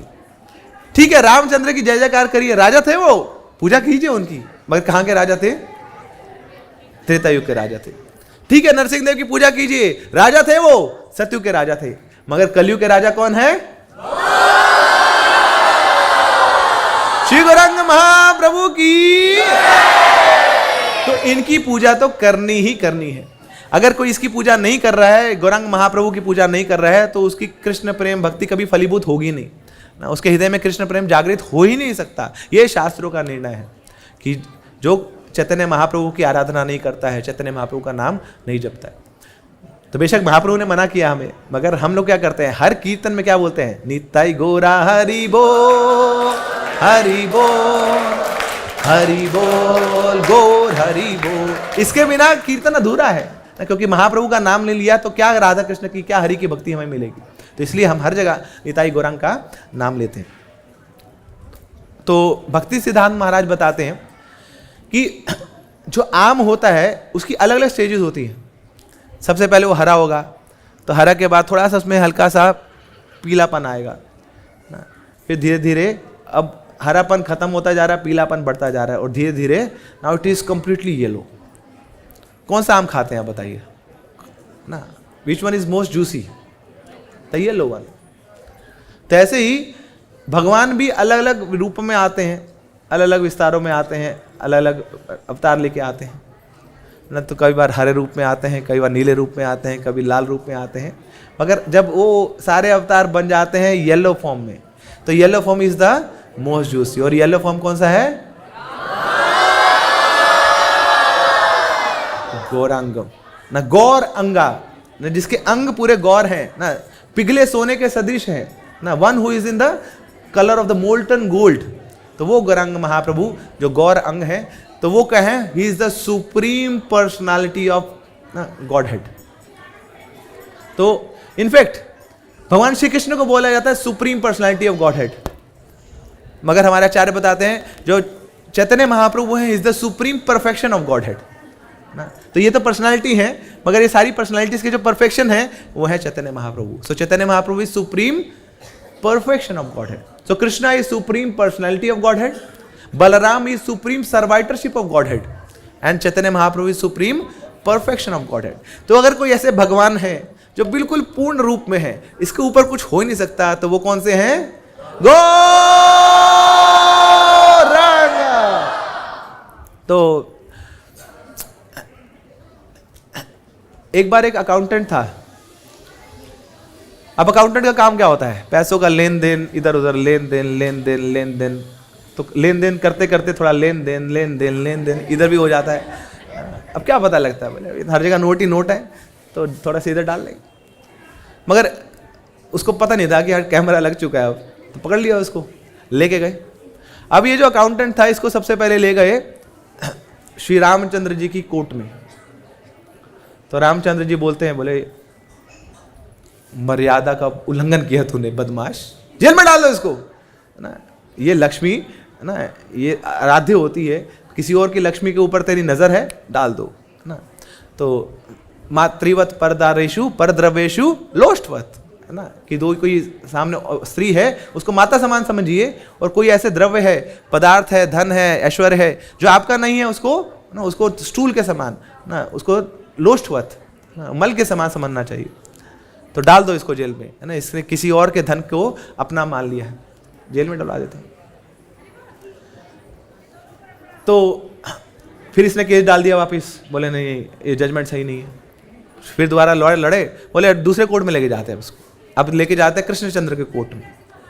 तो वहाँ लेके गए, तो कृष्णचंद्र सॉरी उससे पहले इसको लेके जाते हैं नरसिंह देव के कोर्ट में। सतयुग पहले आया ना, तो सतयुग के वहाँ पे नरसिंह देव का कोर्ट लगा हुआ है। अब पूरा वहाँ पे भयंकर, हर जगह काला काला सब कुछ है ना, अलग अलग सी आवाज़ें आ रही हैं। तो वहाँ पे पेश करते हैं, तो सब दलीलें देते हैं, बाद में जजमेंट देते हैं नरसिंह देव। बोले बदमाश ना, तूने लक्ष्मी चोरी करी है, तूने पैसा चोरी किया किसी और का। बोले क्या करो, इसका आंतड़ी निकाल दो, अभी निकाल दो बाहर, खत्म कर दो सबके सामने, यहीं पे आर पार हो जाए, यहीं पे ऑपरेशन हो जाए इसका। वो बोले वही पिटीशन डाल दी, बोले निकालो यहाँ से, ये तो खत्म कर देंगे यहीं पे सबके सामने। फिर लेके गए कृष्णचंद्र की कोर्ट में, तो वहाँ बोले कि ठीक है थोड़ा जुर्माना लगा दो इसके ऊपर, मारो मत पीटो मत जेल में मत डालो, थोड़ा जुर्माना लगा दो बस, छोड़ उसके बाद छोड़ देना। अभी भाई साहब जुर्माना भी नहीं देना चाहते थे। बोले कुछ और ऑप्शन है आपके पास, अपने लॉयर से पूछता है। बोले भाई आखिरी ऑप्शन बचा है। बोले चल लेते हैं आप कलयुग की कोर्ट में। कलयुग की कोर्ट में? बोले कौन है उसके जज कौन है? बोले उसके जज हैं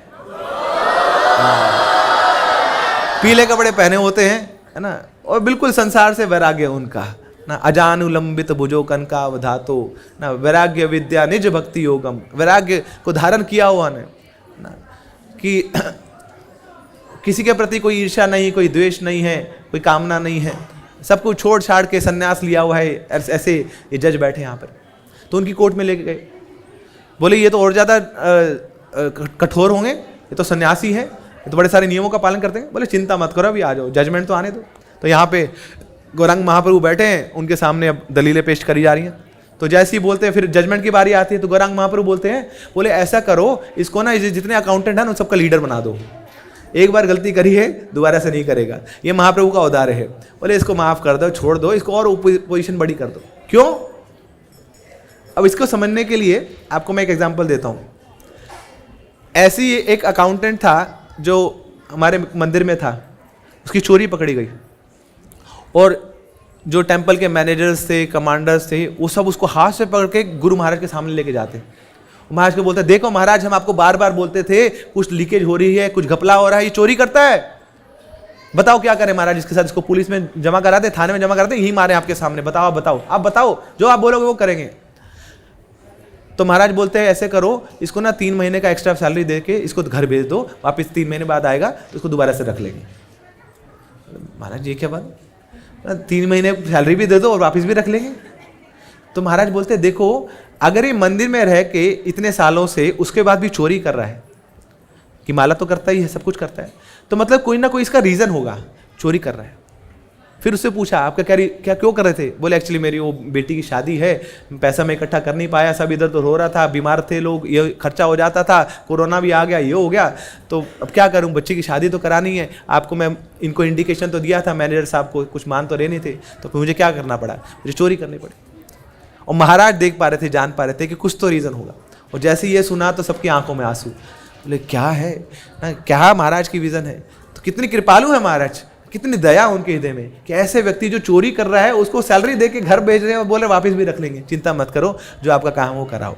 तो ये हृदय किसका है? श्री गौरांग महाप्रभु का। बोले बेशक ये अकाउंटेंट है, ये चोरी करता है, मगर इसको क्या करो, इसका लीडर बना दो, क्योंकि अब इसको पता है कि चोरी कैसे करते हैं कि भागे इसकी टीम कैसे चोरी करते होगी, इसको सब पता है, सारी ट्रिक्स इसको पता है, इसको लीडर बना दो तो सबको कंट्रोल करेगा, रेगुलेट करके रहेगा। श्री गौरांग महाप्रभु की, श्रील प्रभुपाद की। तो ये तो हमने अभी थोड़ी तत्व की चर्चा करी कि चैतन्य महाप्रभु क्यों आए, कैसे आए, क्या कारण था। अब थोड़ा रस में भी चर्चा है कि महाप्रभु का आने का कारण क्या है। तो फिर चलते हैं द्वापर युग में। भगवान श्री कृष्ण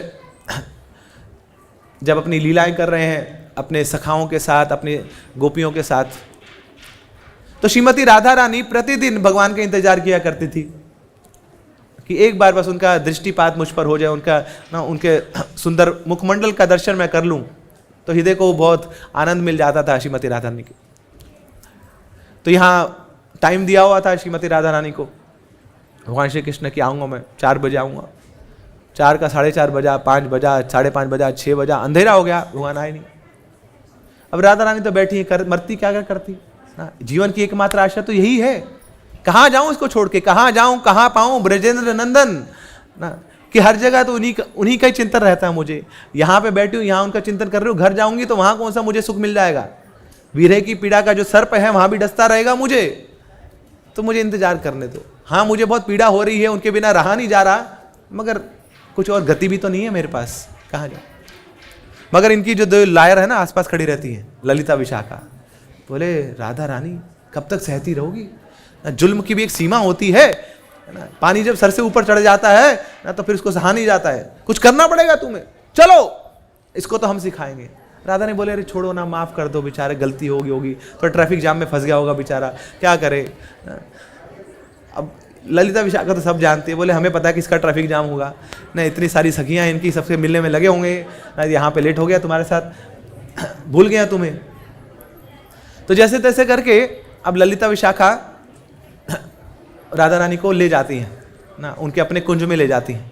तो जो मीटिंग प्लेस था वो खाली है, अब अंधेरा हो चुका है, और इतने में रात को कृष्ण आते हैं वहाँ पे, और बड़े हाफ दौड़ते दौड़ते आए हैं, और दौड़े तो हाफ भी रहे, और देखा तो वहाँ पे कोई नहीं है, तो मुंह से वहाँ निकल राधे राधे राधे राधे राधे, तो खूब रोई जा रहे ना, ऐसे बिलक रहे वहाँ बच्चे की तरह।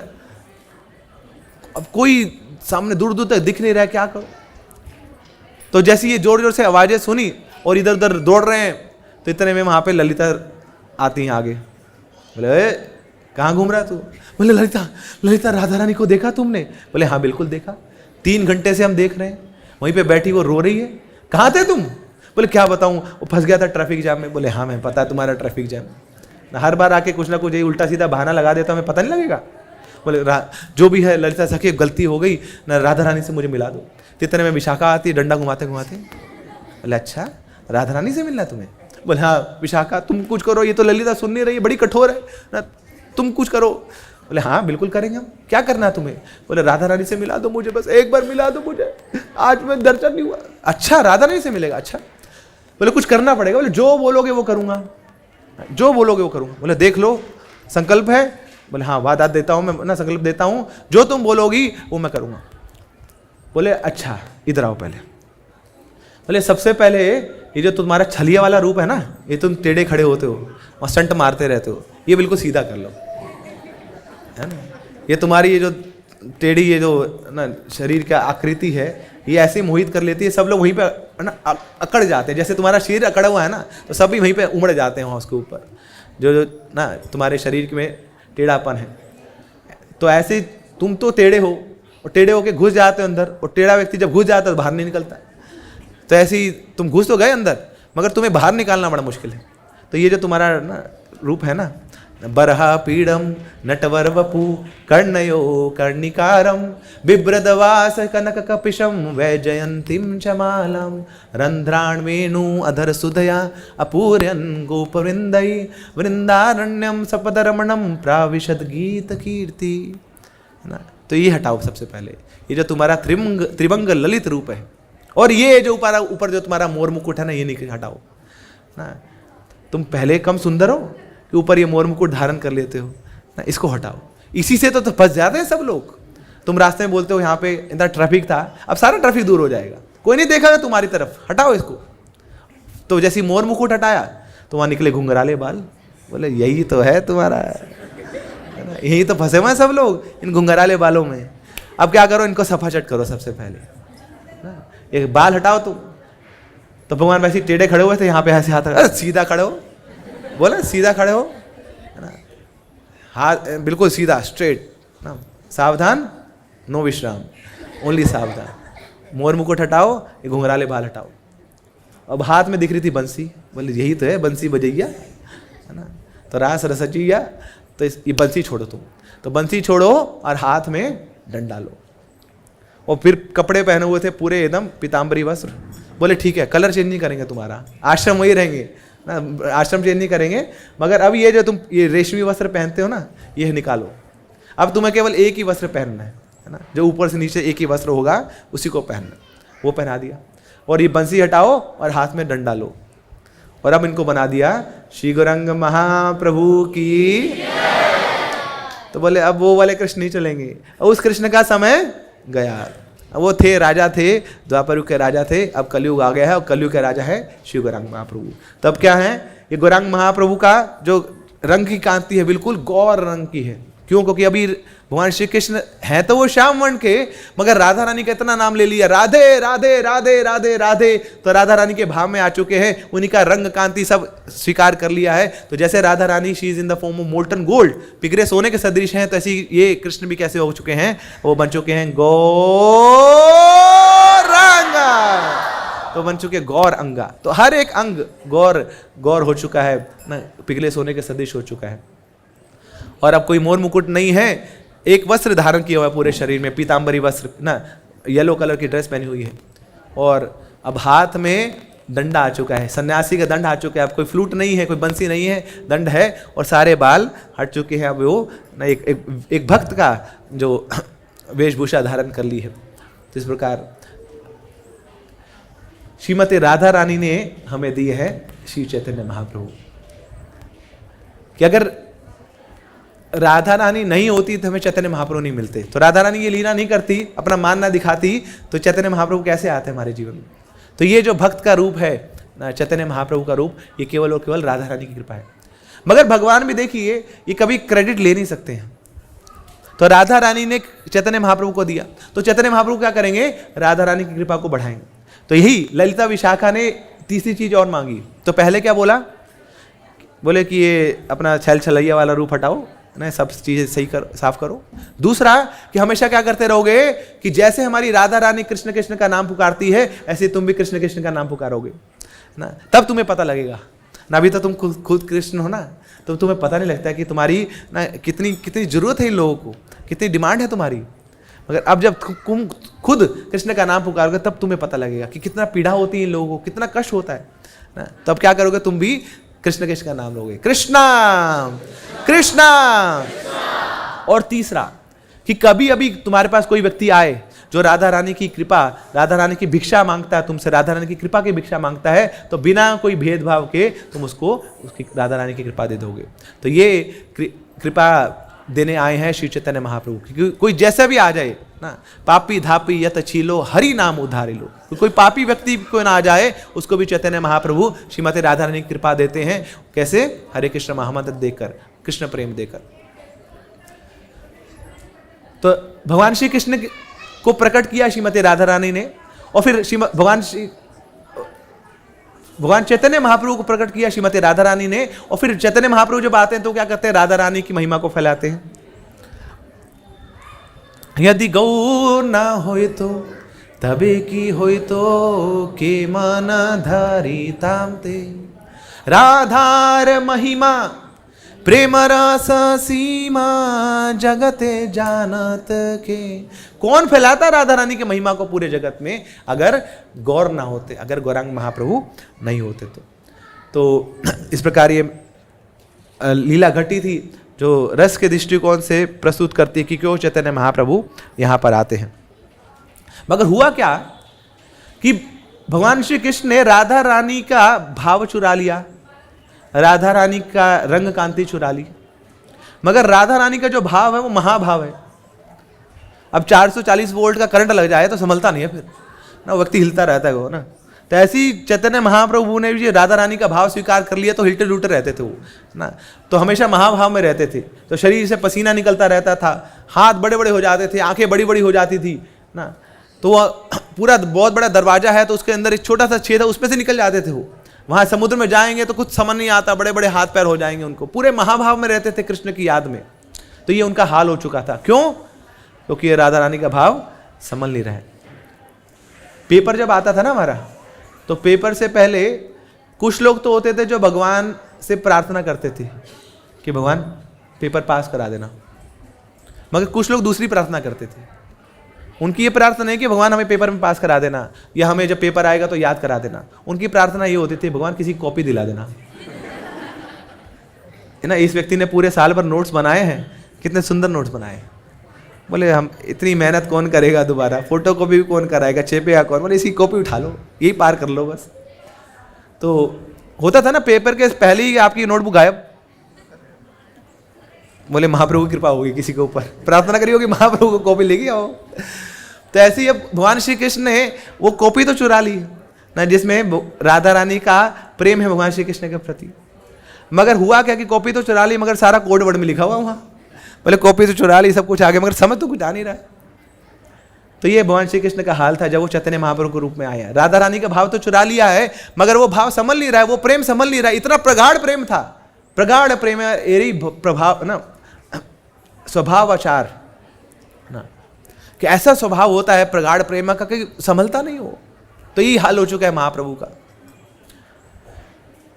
तो फिर क्या हुआ कि अब वो जो प्रेम है, राधा रानी का भाव है, वो तो चुराए ही, अब साथ साथ राधा रानी को खुद भी आना पड़ा उस समझाने के लिए कि भैया ठीक है, पेपर दोगे, मैं साथ बैठूंगी, मैं समझाती रहूंगी मैंने क्या लिखा था उस नोटबुक में। तो वही श्रीमती राधा रानी अब चैतन्य महाप्रभु की लीला में भी आते हैं, किसके रूप में? गदाधर पंडित के रूप में। तो जब हम पंचतत्व का नाम लेते हैं, जय श्री कृष्ण चैतन्य प्रभु नित्यानंद श्री अद्वैत गदाधर, तो ये जो गदाधर पंडित है ये कोई और नहीं है, श्रीमती राधा रानी है। भगवान श्री कृष्ण का प्राकट्य हुआ था अष्टमी में, जन्म अष्टमी में। श्रीमती राधा रानी का प्राकट्य हुआ था अष्टमी पे, राधा अष्टमी। अब जब चैतन्य महाप्रभु आए तो चैतन्य महाप्रभु कौन है? कृष्ण ही है, मगर राधा रानी का भाव चुरा लिया। तो कृष्ण है तो अष्टमी पे आए और राधा रानी की अष्टमी चुरा ली, तो अब चैतन्य महाप्रभु आते हैं पूर्णिमा। तो अष्टमी और अष्टमी एक हो जाती है तो क्या हो गई? पूर्णिमा। तो चैतन्य महाप्रभु आ रहे हैं किस दिन? गौर पूर्णिमा महामहोत्सव की। तब यहां पर ये कृष्ण ये अष्टमी पे आए, राधा रानी अष्टमी पे आई। भगवान श्री कृष्ण ने जब राधा रानी का भाव लिया, चैतन्य महाप्रभु बने, गौर पूर्णिमा पे आए। तो यहाँ क्या बचा? ये अष्टमी तो चुरा ली, तो यहाँ बचा अमावस्या। तो ऐसे अब गदाधर पंडित आते हैं अमावस्या के दिन, क्योंकि यहाँ कुछ बचा नहीं है। तो चैतन्य महाप्रभु गौर पूर्णिमा के दिन और गदाधर पंडित अमावस्या के दिन प्रकट होते हैं। देख, डिवोटी ने बड़ा अच्छा बताया कि ये जो गौर नाम है, गौर कीजिए इसके ऊपर कि इसका मतलब क्या है ना। तो इसमें जो ग शब्द है ना, ग शब्द का मतलब है गायंती। तो ग मतलब गायंती, अ मतलब कृष्णा, और साथ है औ मतलब राधा रानी, और फिर र मतलब दोनों के बीच में जो प्रेम है, कि कृष्ण और राधा रानी के बीच में जो प्रेम है उसका जो गायन करने वाले हैं वो कौन है? वो है गौर। और जिनके ये गौर अंग है उनको बोला जाता है गौरंगा। तो जैसे हम बोलते हैं राधा कृष्णा, ऐसे ही गौर अंगा। तो राधा कृष्ण गौर अंगा, श्री कृष्ण चैतन्य राधा कृष्ण ही अन्य। तो राधा और कृष्ण जब एक हो जाते हैं तो वो बन जाते हैं श्री चैतन्य महाप्रभु की। तो एक बार शिव जी है ना, वो खूब एक्सटेटिक नृत्य करने लगे, खूब जम के नाच रहे। तो पार्वती देखती है घड़ी में, बोला अभी तांडव का टाइम तो हुआ नहीं, प्रलय का टाइम तो हुआ नहीं, ये कैसे नाच रहे हैं, अजीब। तो उस समय कुछ शिव जी बोल रहे थे, कुछ अलग सा नाम बोल रहे थे। तो पार्वती को समझ नहीं आ रहा है कौन सा नाम ले रहे हैं। तो पार्वती पूछती हो क्या क्या आपको? तो शिव जी बोलते रहे तुम भी नाम लो, भगवान का नाम लो। तो पार्वती बोलती कृष्णा कृष्णा कृष्णा, मगर पार्वती के हृदय में कोई वो उत्साह जागृत नहीं हो रहा। बोले मैं नाम तो ले रही हूं मगर वो मजा नहीं आ रहा जो मजा आपको आ रहा है। अच्छा, वो त्रेता युग में राम जी के रूप में आते हैं, बोले राम राम सीता राम, मगर वो नाम लिया तो भी मजा नहीं आ रहा। तो फिर जाके पार्वती पूछती है अरे शिव जी है ना, ये कौन सा नाम ले रहे हो तुम, मुझे भी वो बताओ ना नाम। तो शिव जी क्या बोलते हैं? बोले ये वाला नाम लो, गौरांगा।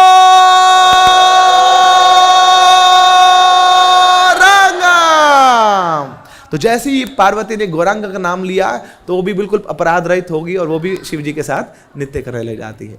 तो इस प्रकार ये गौरांग महाप्रभु का मधुर नाम है। शिव जी के पास जो त्रिशूल होता है, त्रिशूल, शूल किस लिए होता है? पनिशमेंट देने के लिए। तो जो त्रिशूल है इसका ना, ये जो तीन शूल है ये स्टैंड करते हैं। पहला शूल उन व्यक्तियों पे जाके लगता है जो चैतन्य महाप्रभु को भगवान नहीं मानते हैं। तो जिन लोगों को पता नहीं है ना कि चैतन्य महाप्रभु भगवान है, तो उनको बार बार ये शिव जी का त्रिशूल बार बार लगता रहता है, कष्ट देता रहता है। फिर दूसरा, वो लोग जो शिव भगवान, जो चैतन्य महाप्रभु को कृष्ण नहीं मानते हैं, उनको दूसरा शूल लगता है कि हाँ ये भगवान तो है मगर ये जो भगवान है ये कृष्ण ही है, ये कृष्ण से अभिन्न नहीं है।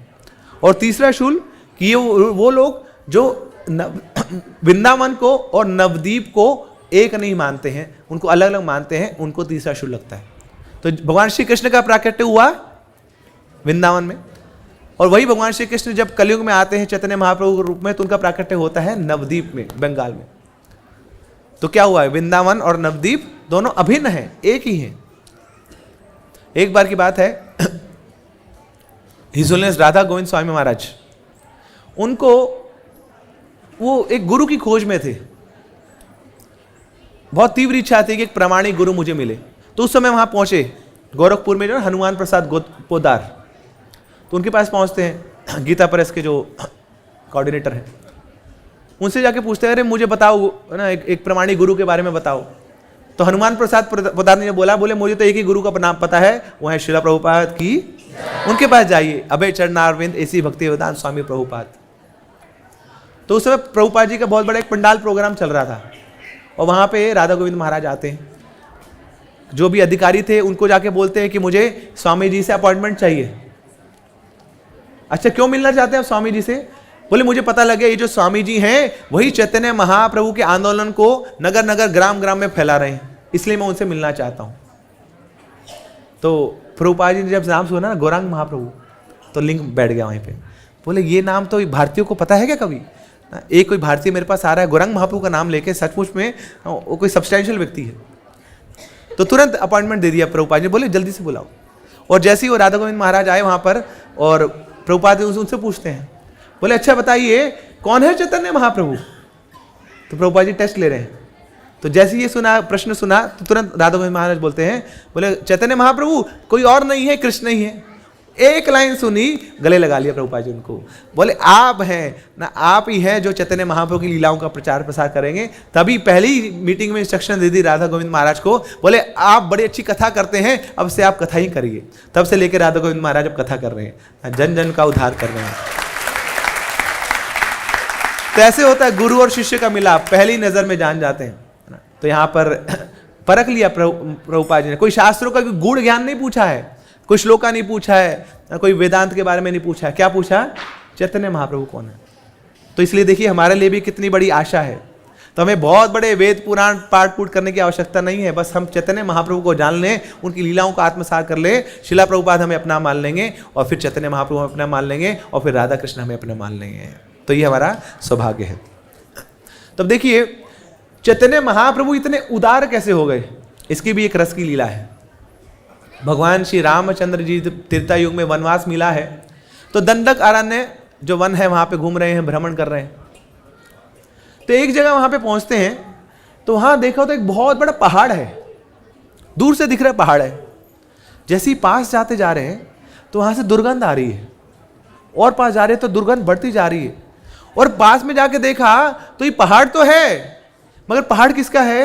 ये खोपड़ियों का पहाड़ है, मनुष्य की खोपड़ियों का पहाड़ है ना। उनके जो शरीर के अलग अलग भाग हैं उसका जो कचरा सा बना रखे उसका पहाड़ बनाया हुआ है। तो ये देख के थोड़ा घिन सी आई भगवान श्री रामचंद्र जी के हृदय में। और फिर पीछे आते हैं, पूछते हैं लोगों से ये क्या है? बोले क्या बताएं, ये यह जो साधु मुनि ऋषि जो दंडक अरण्य में रहते हैं उन सबको मार काट के राक्षसों ने पहाड़ बना दिया है। और जैसे ये सुना तो श्री रामचंद्र जी ने वहीं पे अपना धनुष बाण निकाल लिया। कौन है वो, बताओ मुझे, अभी बताता हूं उनको। अब साथ में सीता महारानी, अब वो देखने की पति इतना क्रोधित हो रहा है, आग बबूला हो रहा है, शांत करना चाहती हो। धर्म पत्नी है ना, तो धर्म तो ये कहता है कि ना जो भी स्थिति हो शांत रहे उसमें। तो बोलते अरे क्या करते हो आप ना, वहां पे राजा थे, वहां पे आप धनुष बाण उठाते थे, अब वन में आ गए हो, वनवासी बन गए हो, अभी भी धनुष बाण उठा लेते हो ना। कुछ तो ममता होनी चाहिए ना हृदय में। अरे बेशक ये राक्षस है, मगर है कौन? है तो वो भी जीवात्मा। सबको मारते रहोगे क्या आप? छोड़ दो, इनको माफ कर दो। तो रामचंद्र जी बोलते नहीं सीते, अभी मैं आया हूं एक क्षत्रिय के रूप में, और क्षत्रिय का कार्य है संहार करना, शत्रुओं का संहार करना, धर्म का पालन करना, धर्मियों का नाश करना, ये मेरा कर्तव्य है। तो मुझे अपने कर्तव्य का पालन करने दीजिए आप, मगर चिंता मत करिए, अगली बार जब आऊंगा तो फिर मैं कोई अस्त्र शस्त्र नहीं उठाऊंगा। तो ये सुन के सीता महारानी थोड़ी सी शांत होगी। बोले ठीक है, इस बार तो जो हो गया हो गया, अगली बार तो शांत रहेंगे। तो अगली बार द्वापर युग में जब वही रामचंद्र जी कृष्णचंद्र के रूप में आते हैं, तो कोई अस्त्र नहीं, कोई शस्त्र नहीं, मगर प्रॉब्लम है कि मारना तो अभी भी नहीं छोड़ा। वहाँ पे मामा जी वो टॉयज भेजते थे ना, तो खिलौने पसंद नहीं आते थे उनको, तो प्रलंबा से उनको ऐसे घुमा घुमा के उठा के फेंक दिया। बकासुर के अंदर घुस गए, उठा के फाड़ दिया उसको। तो जितने भी वहाँ पे राक्षस आते थे वो ना, किसी का हाथ तोड़ा, किसी की टंगड़ी तोड़ी, उठा के फेंक दिया उसको। अब राधा रानी देख रही है, बोले पिछली बार तो संकल्प लिया था उन्होंने, बोले अस्त्र नहीं उठाऊंगा, शस्त्र नहीं उठाऊंगा। तो कृष्ण बोले झूठ बोला था क्या? कौन सा अस्त्र उठाया, कौन सा शस्त्र उठाया? मेरे हाथ वो काम कर रहे हैं, मगर हाथ तो अस्त्र शस्त्र नहीं है। तो राधा रानी बोलते अरे गलती हो गई, मेरे को पिछली बार बोलना चाहिए था, आपको किसी को मारना नहीं है, ये संकल्प मुझे लेना चाहिए था। तो राधा रानी सोचती है, बोले सब लोग बोलते छलिया है, आज पता लग गया छलिया है, मुझे ही छल दिया इसने, है ना। संकल्प तो दे दिया मगर अभी मारना छोड़ा नहीं इसने। बेशक अस्त्र नहीं है, शस्त्र नहीं है, मगर मार तो अभी भी रहा असुरों को ही। मगर असुर, अब राधा रानी तो मैया है, मैया के लिए तो सारे जीवात्मा एक समान है, चाहे वो असुर हो, चाहे असुर हो, चाहे बेसुर हो, चाहे ससुर हो, है ना। तो जो भी हो, वो है तो राधा रानी के ही कृपा पात्र, तो माँ है, वो ममता है हृदय में, तो किसी को ऐसा विध्वंस होते हुए नहीं देखना चाहती हूँ। तब बोलती है राधा रानी कि देखो मैं समझ गई, मैं तुम्हारे बारे में समझ गई। होता क्या है कि जब भी मैं तुम्हारे साथ नहीं होती हूं तो तुम गड़बड़ करते हो। तब भी क्या हुआ, मुझे तुमने गुफा में भेज दिया और पीछे सारे ये जो राक्षस है उनको मारने लगे आप त्रेता युग में। और यहां पर ये तो सब नंदगांव में आप निपटा देते थे, इन लोगों को वृंदावन में निपटा देते थे, मैं बरसाना में होती थी, मुझे पता नहीं लगता था कि जब जब मैं साथ नहीं हुई हूं तो अनहोनी घटी है। तब मैं क्या करूंगी, अगली बार जब आओगे आप, अब आपने वचन तो दे दिया है कि ना अस्त्र उठाओगे ना शस्त्र उठाओगे, मगर अगली बार मैं क्या करूंगी, आपके साथ ही रहूंगी। मगर आपके साथ कैसे रहूंगी, आपके इर्द गिर्द नहीं रहूंगी, आपके अंदर ही चली जाऊंगी, तो जहां जा जाऊंगे वहीं मैं जाऊंगी। तो ऐसे ही जब भगवान श्री कृष्ण आते हैं कलयुग में चैतन्य महाप्रभु के रूप में, तो राधा रानी भी अंदर प्रवेश कर जाती हैं और जाते हैं श्री कृष्ण चैतन्य महाप्रभु की। तो राधा कृष्ण का जुगल अवतार है श्री चैतन्य महाप्रभु, और इतनी करुणामय है क्योंकि राधा रानी साथ बैठी हैं, है ना। परम करुणामयी श्रीमती राधा रानी ना। तो जिनका हृदय बड़ा विदीर्ण रहता है जीवात्माओं के लिए, तो हमारी एकमात्र आशा तो श्रीमती राधा रानी है। तो चैतन्य महाप्रभु का भजन क्यों कर रहे हैं, क्योंकि राधा रानी अंदर बैठी है। तो हम जैसे असुरों को ना भी स्वीकार करने को तैयार हैं। श्री चैतन्य महाप्रभु की। तो चैतन्य महाप्रभु का जो प्राकट्य है वो फाल्गुन मास की पूर्णिमा को आता है। तो उस समय क्या माहौल था, माहौल बनाया जा रहा था, जैसे यहाँ पे टेंट लग रहे हैं ना, तंबू गड़ रहे हैं ना, सुंदर पंडाल सजाया जा रहा है क्योंकि भगवान आ रहे हैं। आपको आज लग रहा होगा कि आज फेस्टिवल चालू हो रहा है, मगर तैयारियां तो 3 महीने पहले से चल रही हैं ना, वहाँ पे मीटिंग्स हो रही हैं, सारे अरेंजमेंट्स हो रहे हैं। तो ऐसे ही अब इस धराधाम पर स्वयं भगवान आने वाले हैं, तो उसके लिए तैयारियां करनी पड़ेगी। तो जितने देवी देवता हैं सब तैयार बैठे हैं, स्पेशली जो लीडर हैं उनके ब्रह्मा जी। तो ब्रह्मा जी को ये कार्यभार संभालना सारा कि भगवान आने वाले हैं, और साथ में उससे पहले अद्वैताचार्य भी आ जाते हैं। तो अद्वैताचार्य क्या करते हैं, उन्होंने देखा कि कलयुग बढ़ता जा रहा है और यहाँ पे सब लोग, इनकी कोई मति नहीं है कृष्ण को प्राप्त करने की, कृष्ण भक्ति करने की। ये सब लोग शास्त्र तो पढ़ते हैं मगर शास्त्र को उसको मिस इंटरप्रेट करते हैं। ये काली पूजा करते हैं, मांस को भोग लगाते हैं खुद मांस खाने के लिए। तो इस प्रकार का माहौल था उसमें, और अद्वैताचार्य का हृदय बड़ा ही द्रवित हो जाता था ये सब देख के। तब उन्होंने ठान लिया कि भगवान अब आपको ही आना पड़ेगा, जब तक आप नहीं आएंगे कलियुगवासियों का उद्धार नहीं होगा। तो बैठ गए वहाँ तपस्या करने के लिए। शांतिपुर एक जगह है नवद्वीप में, वेस्ट बंगाल में।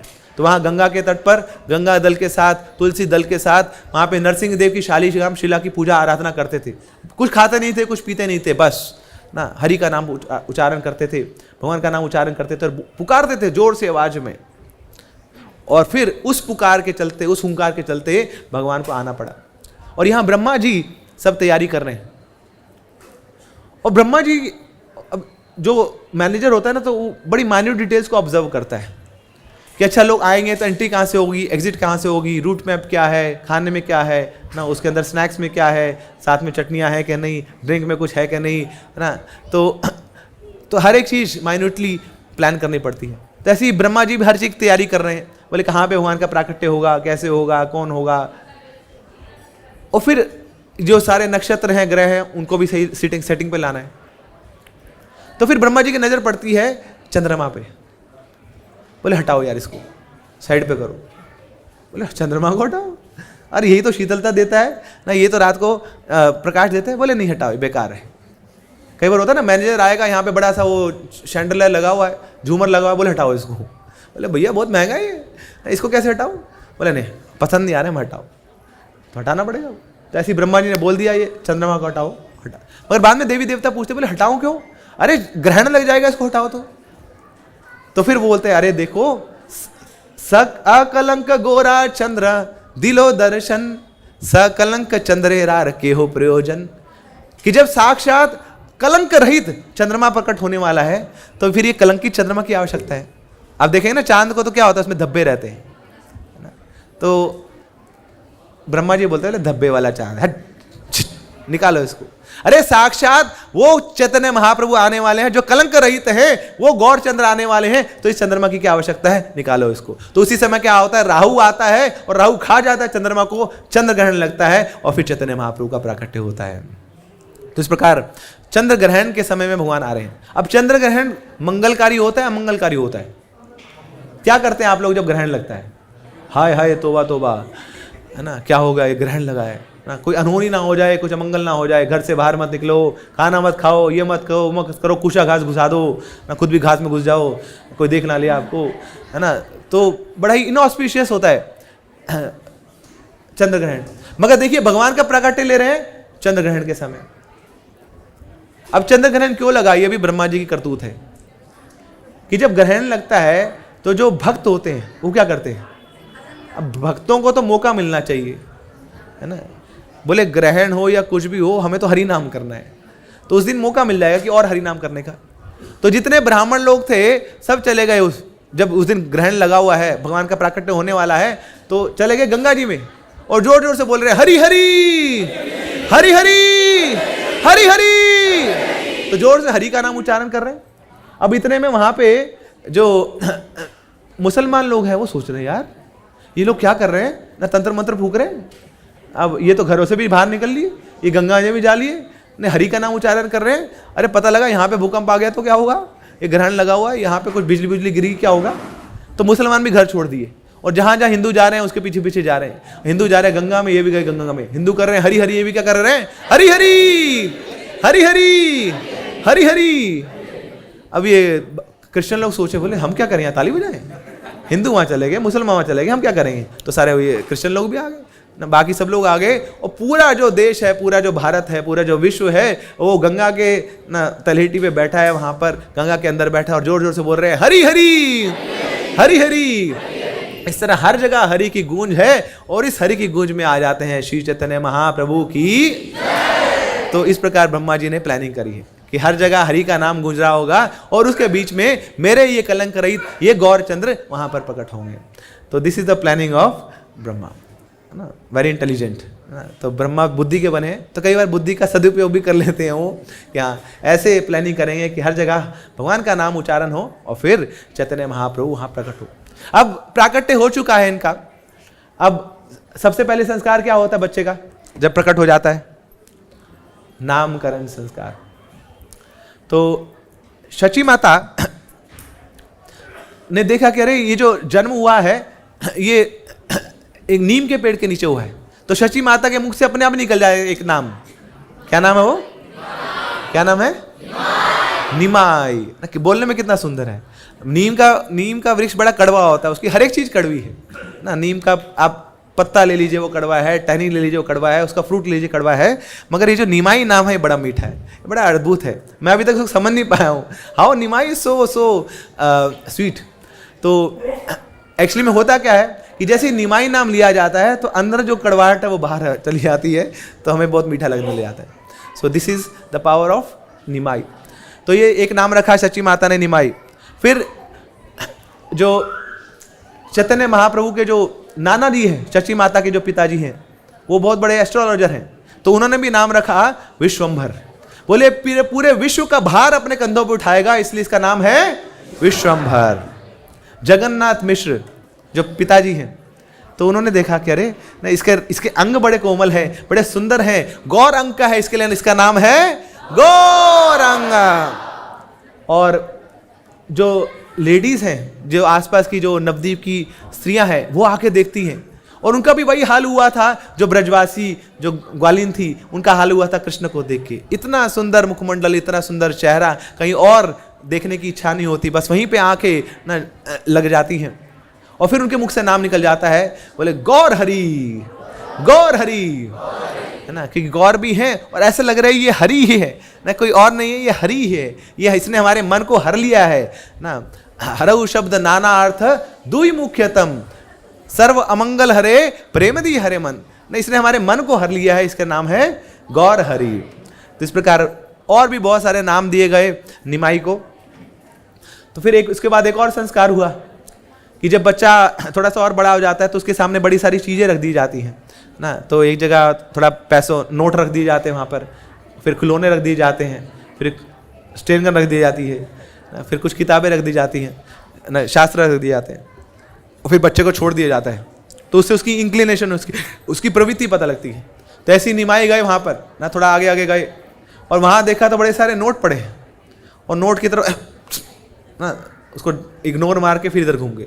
फिर पूरे खिलौने पड़े, अब कौन खेलेगा खिलौनों से, छोड़ दिया उसको। फिर ऐसे जाते जाते और फिर जहाँ पे शास्त्र पढ़े हैं, भागवतम पढ़ी है, उस भागवतम को निमाई पकड़ लेते हैं। तो बचपन से बताया था, बता दिए, संकेत दे दिए कि मैं पूरे भागवत का प्रचार करने के लिए आया हूँ पूरे विश्व में। और फिर होता क्या था कि सारी स्त्रियाँ आती थी, निमाई के पास खड़ी हो जाती थी, उसको अपनी गोद में लेना चाहती थी, तो गोद में चले भी जाते थे।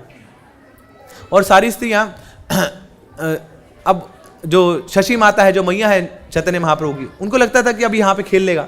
जैसे मैया जाती थी और फिर ये रोने लग जाता थे, निमाई जोर जोर से रोने लग जाते थे। अब इनको समझ नहीं आता क्या करें, तो मुख से फिर ये अपना हरि नाम निकालती थी, हरे कृष्णा कृष्ण कृष्ण हरे हरे, हरे राम राम राम। तो जैसे हरि नाम लिया तो निमाई चुप, तो थोड़ी देर हरि नाम लेती थी तो गला सूखता था तो चुप हो जाती थी। अब ये तो चुप होगी मगर निमाई दोबारा रोने लग जाते थे। जैसे रोए फिर दोबारा हरि नाम करती थी, फिर हरि नाम करती थी तो निमाई चुप हो जाते थे। निमाई चुप होते थे तो फिर फिर थोड़ी देर में रोने लग जाएंगे। तो ऐसी निमाई चाहते थे कि हमेशा क्या करते रहो, हरि नाम लेते रहो, कीर्तनिया सदा हरि। एक बार की बात है, जब थोड़े बड़े हुए निमाई, तो इनकी मैया शची माता ने पूछा इनसे, बोले निमाई आज मेरा मन बड़ा खुश है, बता तुझे क्या चाहिए। तो उस समय छत पे है निमाई अपनी माता की गोद में, छत में ऊपर देखते हैं। बोले मैया सचमुच में आप मुझे दे दोगी जो मैं मांगूंगा। बोले हाँ निमाई बताओ क्या चाहिए। बोले मैया मुझे वो चांद ला के दे दो। अब खुद गौर चंद्र हैं, उस चंद्रमा को मांग रहे हैं। अब शशि माता तो सकते में आ गई, बोले तो चांद मांग रहे, कहाँ से ला के दूँ। तो उसी समय क्या होता है, शशि माता थोड़ी प्रार्थना करती है तो बादल आ जाते हैं, तो चंद्रमा ढक जाता है। और फिर शशि माता बोलती है, देखो निमाई, है ना, तुम इतने सुंदर हो कि चंद्रमा भी शर्मा गया तुमसे, ये भी तुम्हारे सामने आना नहीं चाहता है ना, तुम्हें क्या चांद चाहिए, वो तो शर्मा गया चला गया है। फिर शशि माता बोलती है, अरे निमाई तुम्हें क्या बताऊं, तुम्हारे जो पैर है ना, पैर का जो नाखून है, नाखून का अग्र भाग है, उसमें इतनी शीतलता निकलती है ना, उसमें इतना प्रकाश निकलता है कि चंद्रमा तो उस तुम्हारे पैर के नाखून के कोने से भी बड़ा उसका निम्न मात्र है वो चंद्रमा। तो क्या तुम उस चंद्रमा को चाहोगे ना, तुम्हारी शरीर की कांति, तुम्हारी शीतलता ही इतनी ज़्यादा है। फिर एक बार की बात है, निमाई बैठे थे और वहाँ पे एक सांप आ गया और शशि माता वहाँ पे पहुँच गई, सारे जो स्त्रियाँ वहाँ पे पहुँच गई और जोर जोर से घबरा रही हैं और बोलते अरे निमाई निमाई निमाई निमाई निमाई जल्दी आओ, हमारे पास आओ। और निमाई आराम से बैठे, उनको डर नहीं है। डर हो क्यों, बोले भैया भाई बैठे हैं, दाऊ जी बैठे हैं, बलराम जी तो आए, है ना, वही संकर्षण है तो यहाँ बैठे आराम से। तो भाई साहब मिलने आया है तो मुझसे क्या दिक्कत है ना। मगर अब यहाँ बलराम जी ने देख लिया, बोले गड़बड़ है कुछ, है ना, मेरे यहाँ रहने से इनमें बहुत एंजाइटी हो रही है, तो मैं तो एक्चुअली में कष्ट दे रहा हूँ, भाई से तो मिलने आ रहा हूँ मगर भाई के परिवार वालों को कष्ट मिल रहा है यहाँ पे, तो मैं ऐसे करता हूँ चला जाता हूँ। तो जो सांप है वो निकल गया साइड पे, और जैसे ही वो गया तो तुरंत शची माता ने उठाया निमाई को, गले से लगाया और फिर लेके जाती है उनको, और सामने विष्णु की मूर्ति है, वो फिर विष्णु को थैंक यू बोल रहे हैं, बोले thank you Vishnu, thank you thank you. अब निमाई सोचते हैं, बोले विष्णु, मतलब मैं विष्णु का स्रोत और मेरे को साथ लेके आप विष्णु की पूजा करोगे, विष्णु को थैंक यू बोलोगे। तो जैसे नीचे उतरे तो फिर इतने में फिर वहाँ सांप आ गया, उसके साथ बैठने लगे। बोले अभी बताता हूँ विष्णु विष्णु, आज के बाद नाम मत लेना विष्णु का। तो तब जाके फिर वो शची माता बोलती नहीं निमाई वापस आ जाओ और हम कोई विष्णु का नाम नहीं लेंगे। तो इस प्रकार भगवान चाहते थे कि मेरा ही नाम ले ना, विष्णु तो कौन है, भगवान का ही तो एक छोटे से अवतार है। तो जो बचपन से निमाई बहुत शरारती थे ना, बहुत सारी इनकी बाली लीलाओं का वर्णन आता है, कविराज गोस्वामी ने वर्णन किया है, और चैतन्य चरितामृत में और चैतन्य भागवत में वृंदावन दास ठाकुर ने वर्णन किया है भगवान की बाल्य लीलाओं का। तो क्या करते थे बचपन से, ये ब्राह्मणों को बहुत टीज करते थे। ये ब्राह्मणों क्या करते थे कि जहां पे गंगा में ब्राह्मण ये लोग स्नान करने के लिए जाते थे, तर्पण करने के लिए जाते थे, तो वहां निमाई घुस जाएंगे वही गंगा में। ये कौन से दिन जाते थे, वीकेंड पे नहीं, वीकडे पे, स्कूल बंक मार के। बोले स्कूल में मुझे क्या सिखाएंगे ना, सारे वेदों का ज्ञाता मैं, वेदेश सर्वेर अहमे वेद्यो, और मैं स्कूल जाऊंगा। तो स्कूल नहीं जाते थे, सीधे आएंगे गंगा के किनारे, गंगा के में खूब वहाँ पे कलाबाजियाँ मारेंगे, क्रीड़ाएं करेंगे, खेलेंगे दोस्तों के साथ, और ब्राह्मणों को तंग करेंगे।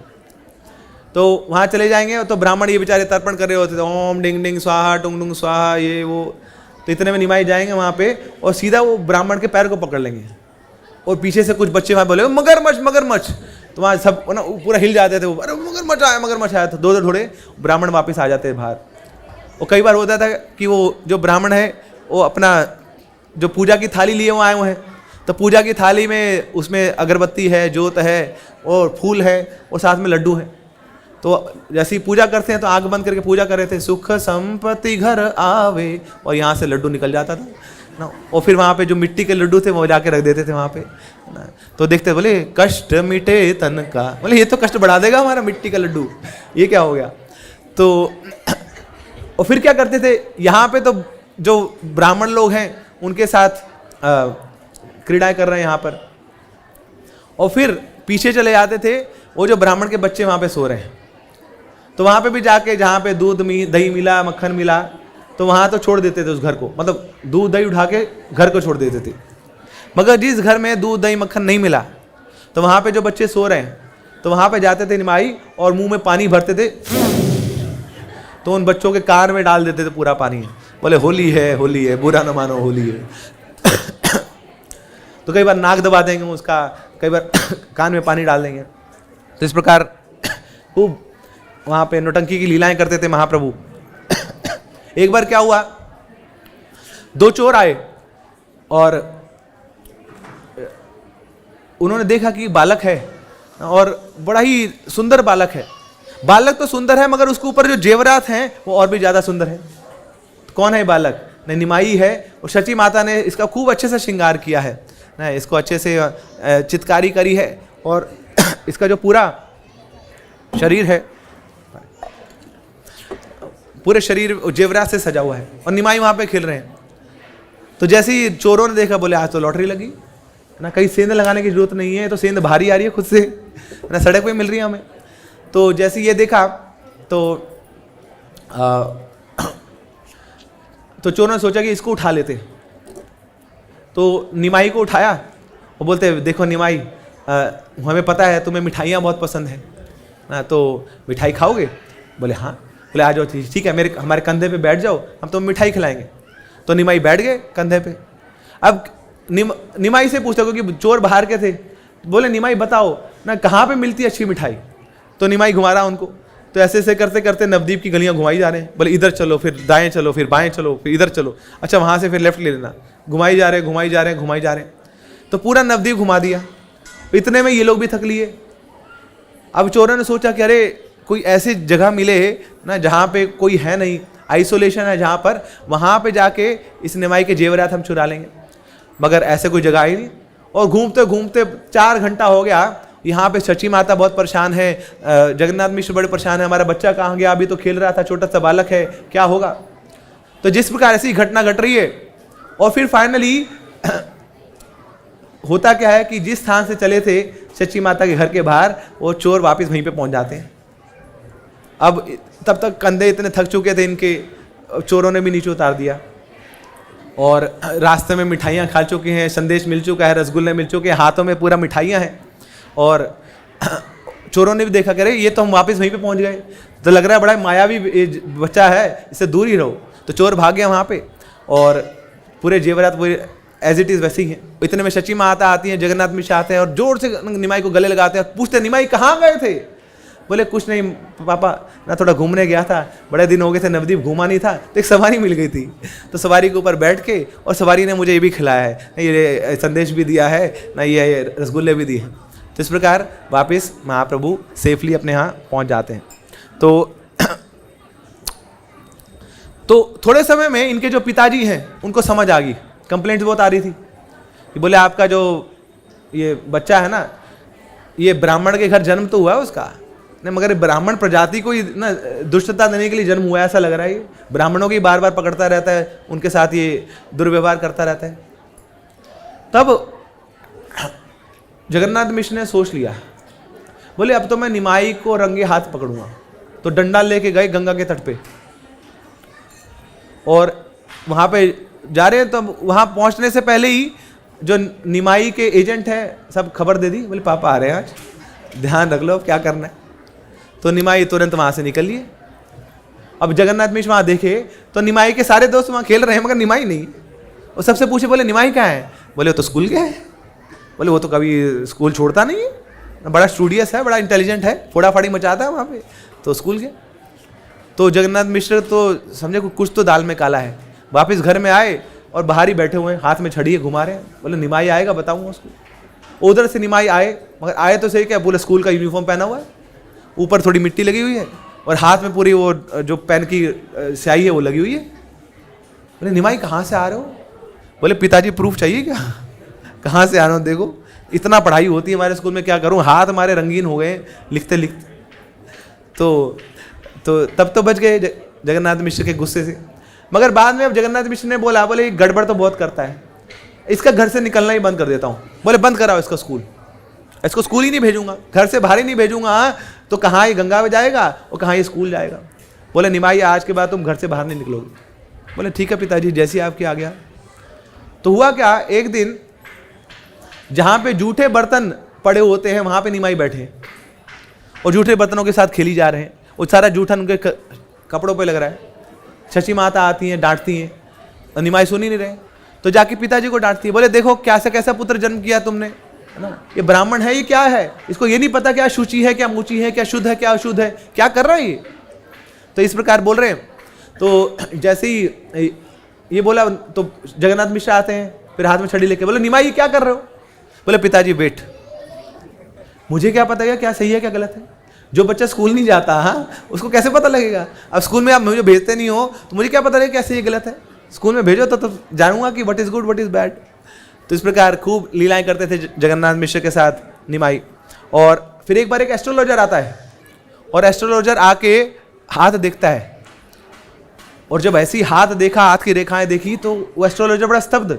वो ज्योतिष बोलता है, अरे जगन्नाथ मिश्र तुम्हारे घर कोई साधारण व्यक्ति तो प्रकट नहीं हुआ है, ये तो साक्षात भगवान प्रकट हुए हैं, ये विष्णु का ही स्वरूप है ना। और ये व्यक्ति क्या करेगा, पूरे विश्व भर में कृष्ण आंदोलन का प्रचार करेगा, कृष्ण भक्ति को फैलाएगा। तो इस प्रकार बचपन से ही समझ आ गई थी कि ये व्यक्ति कोई साधारण व्यक्ति नहीं है। तो ऐसी बहुत सारी लीलाएं हैं। तो एक जब और थोड़े बड़े हुए चैतन्य महाप्रभु, तो जब प्रचार करने लगे थे तो वहाँ पे एक धोबी था, धोबी के पास जाते हैं और धोबी को बोलते हैं कि अरे तुम हरि नाम लो। तो धोबी बोलता है, अरे मैं हरि नाम लूँगा तो कपड़े कौन साफ करेगा? तो महाप्रभु की कृपा देखिए, उनकी करुणा देखिए। महाप्रभु बोलते हैं कि तुम हरि का नाम ले लो और तुम्हारे जो काम है वो मैं करूँगा। तो महाप्रभु खुद सोटा लेके ना उसके कपड़े धोने लग गए, बोले तुम हरि नाम लो। तो बोलता अरे नहीं महाप्रभु ठीक है, मैं समझ गया आप क्या चाहते हो मुझसे। तो वो धोबी क्या करता था, वो सोटा मारता था, हरे कृष्णा कृष्णा कृष्णा हरे हरे, हरे राम राम राम हरे हरे। और ऐसा हरि नाम लेने लग गया वो कि अब उसके मुख से छूट ही नहीं रहा है। और अब जो हाथ में सोटा है, हाथ में कपड़े और देकर नाच रहा है, अब हरि नाम को ले रहा है, खड़ा रुक पाएगा क्या ना। तो जोर जोर से नाच रहा है हरे कृष्णा महामंत्र करते करते। तो ऐसे ही वो घर पहुंचा वहाँ पे, तो घर में भी नाच कर रहा है, तो पत्नी बोलती है कहाँ हो गया उसको, पागल हो गया, भूत चढ़ गया इसके ऊपर, ने नाच गा रहा है, पागल हो गया, क्या कौन सा मंत्र फूक रहा है। और जैसी पत्नी उसको पकड़ा, अब क्या था, हरि नाम का करंट उसको लग गया चुका था।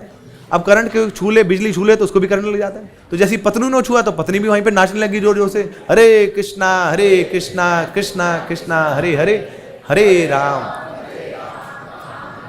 और उनका जो बच्चा था वो देख रहा है, बोले मम्मी पापा को क्या हो गया आज, इनकी एनिवर्सरी है क्या? वैसे तो लड़ते रहते थे, आज दोनों मिलकर डांस कर रहे हैं। तो बच्चे ने सोचा कुछ देखो तो सिर्फ, जैसे बच्चे ने छुआ तो वो भी डांस करने लग गया।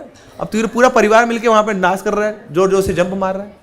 तो आसपास के परिवार वाले लोग आए, बोले करंट लग गया इनको, भूत लग गया, ऐसे लग रहा है, अब कोई भूत पिशाच पड़ गया, ब्रह्म राक्षस घुस गया अंदर। उन्होंने जैसे पकड़ा तो वो भी नाच रहे हैं एक साथ। तो धीरे धीरे गांव वाले आ गए।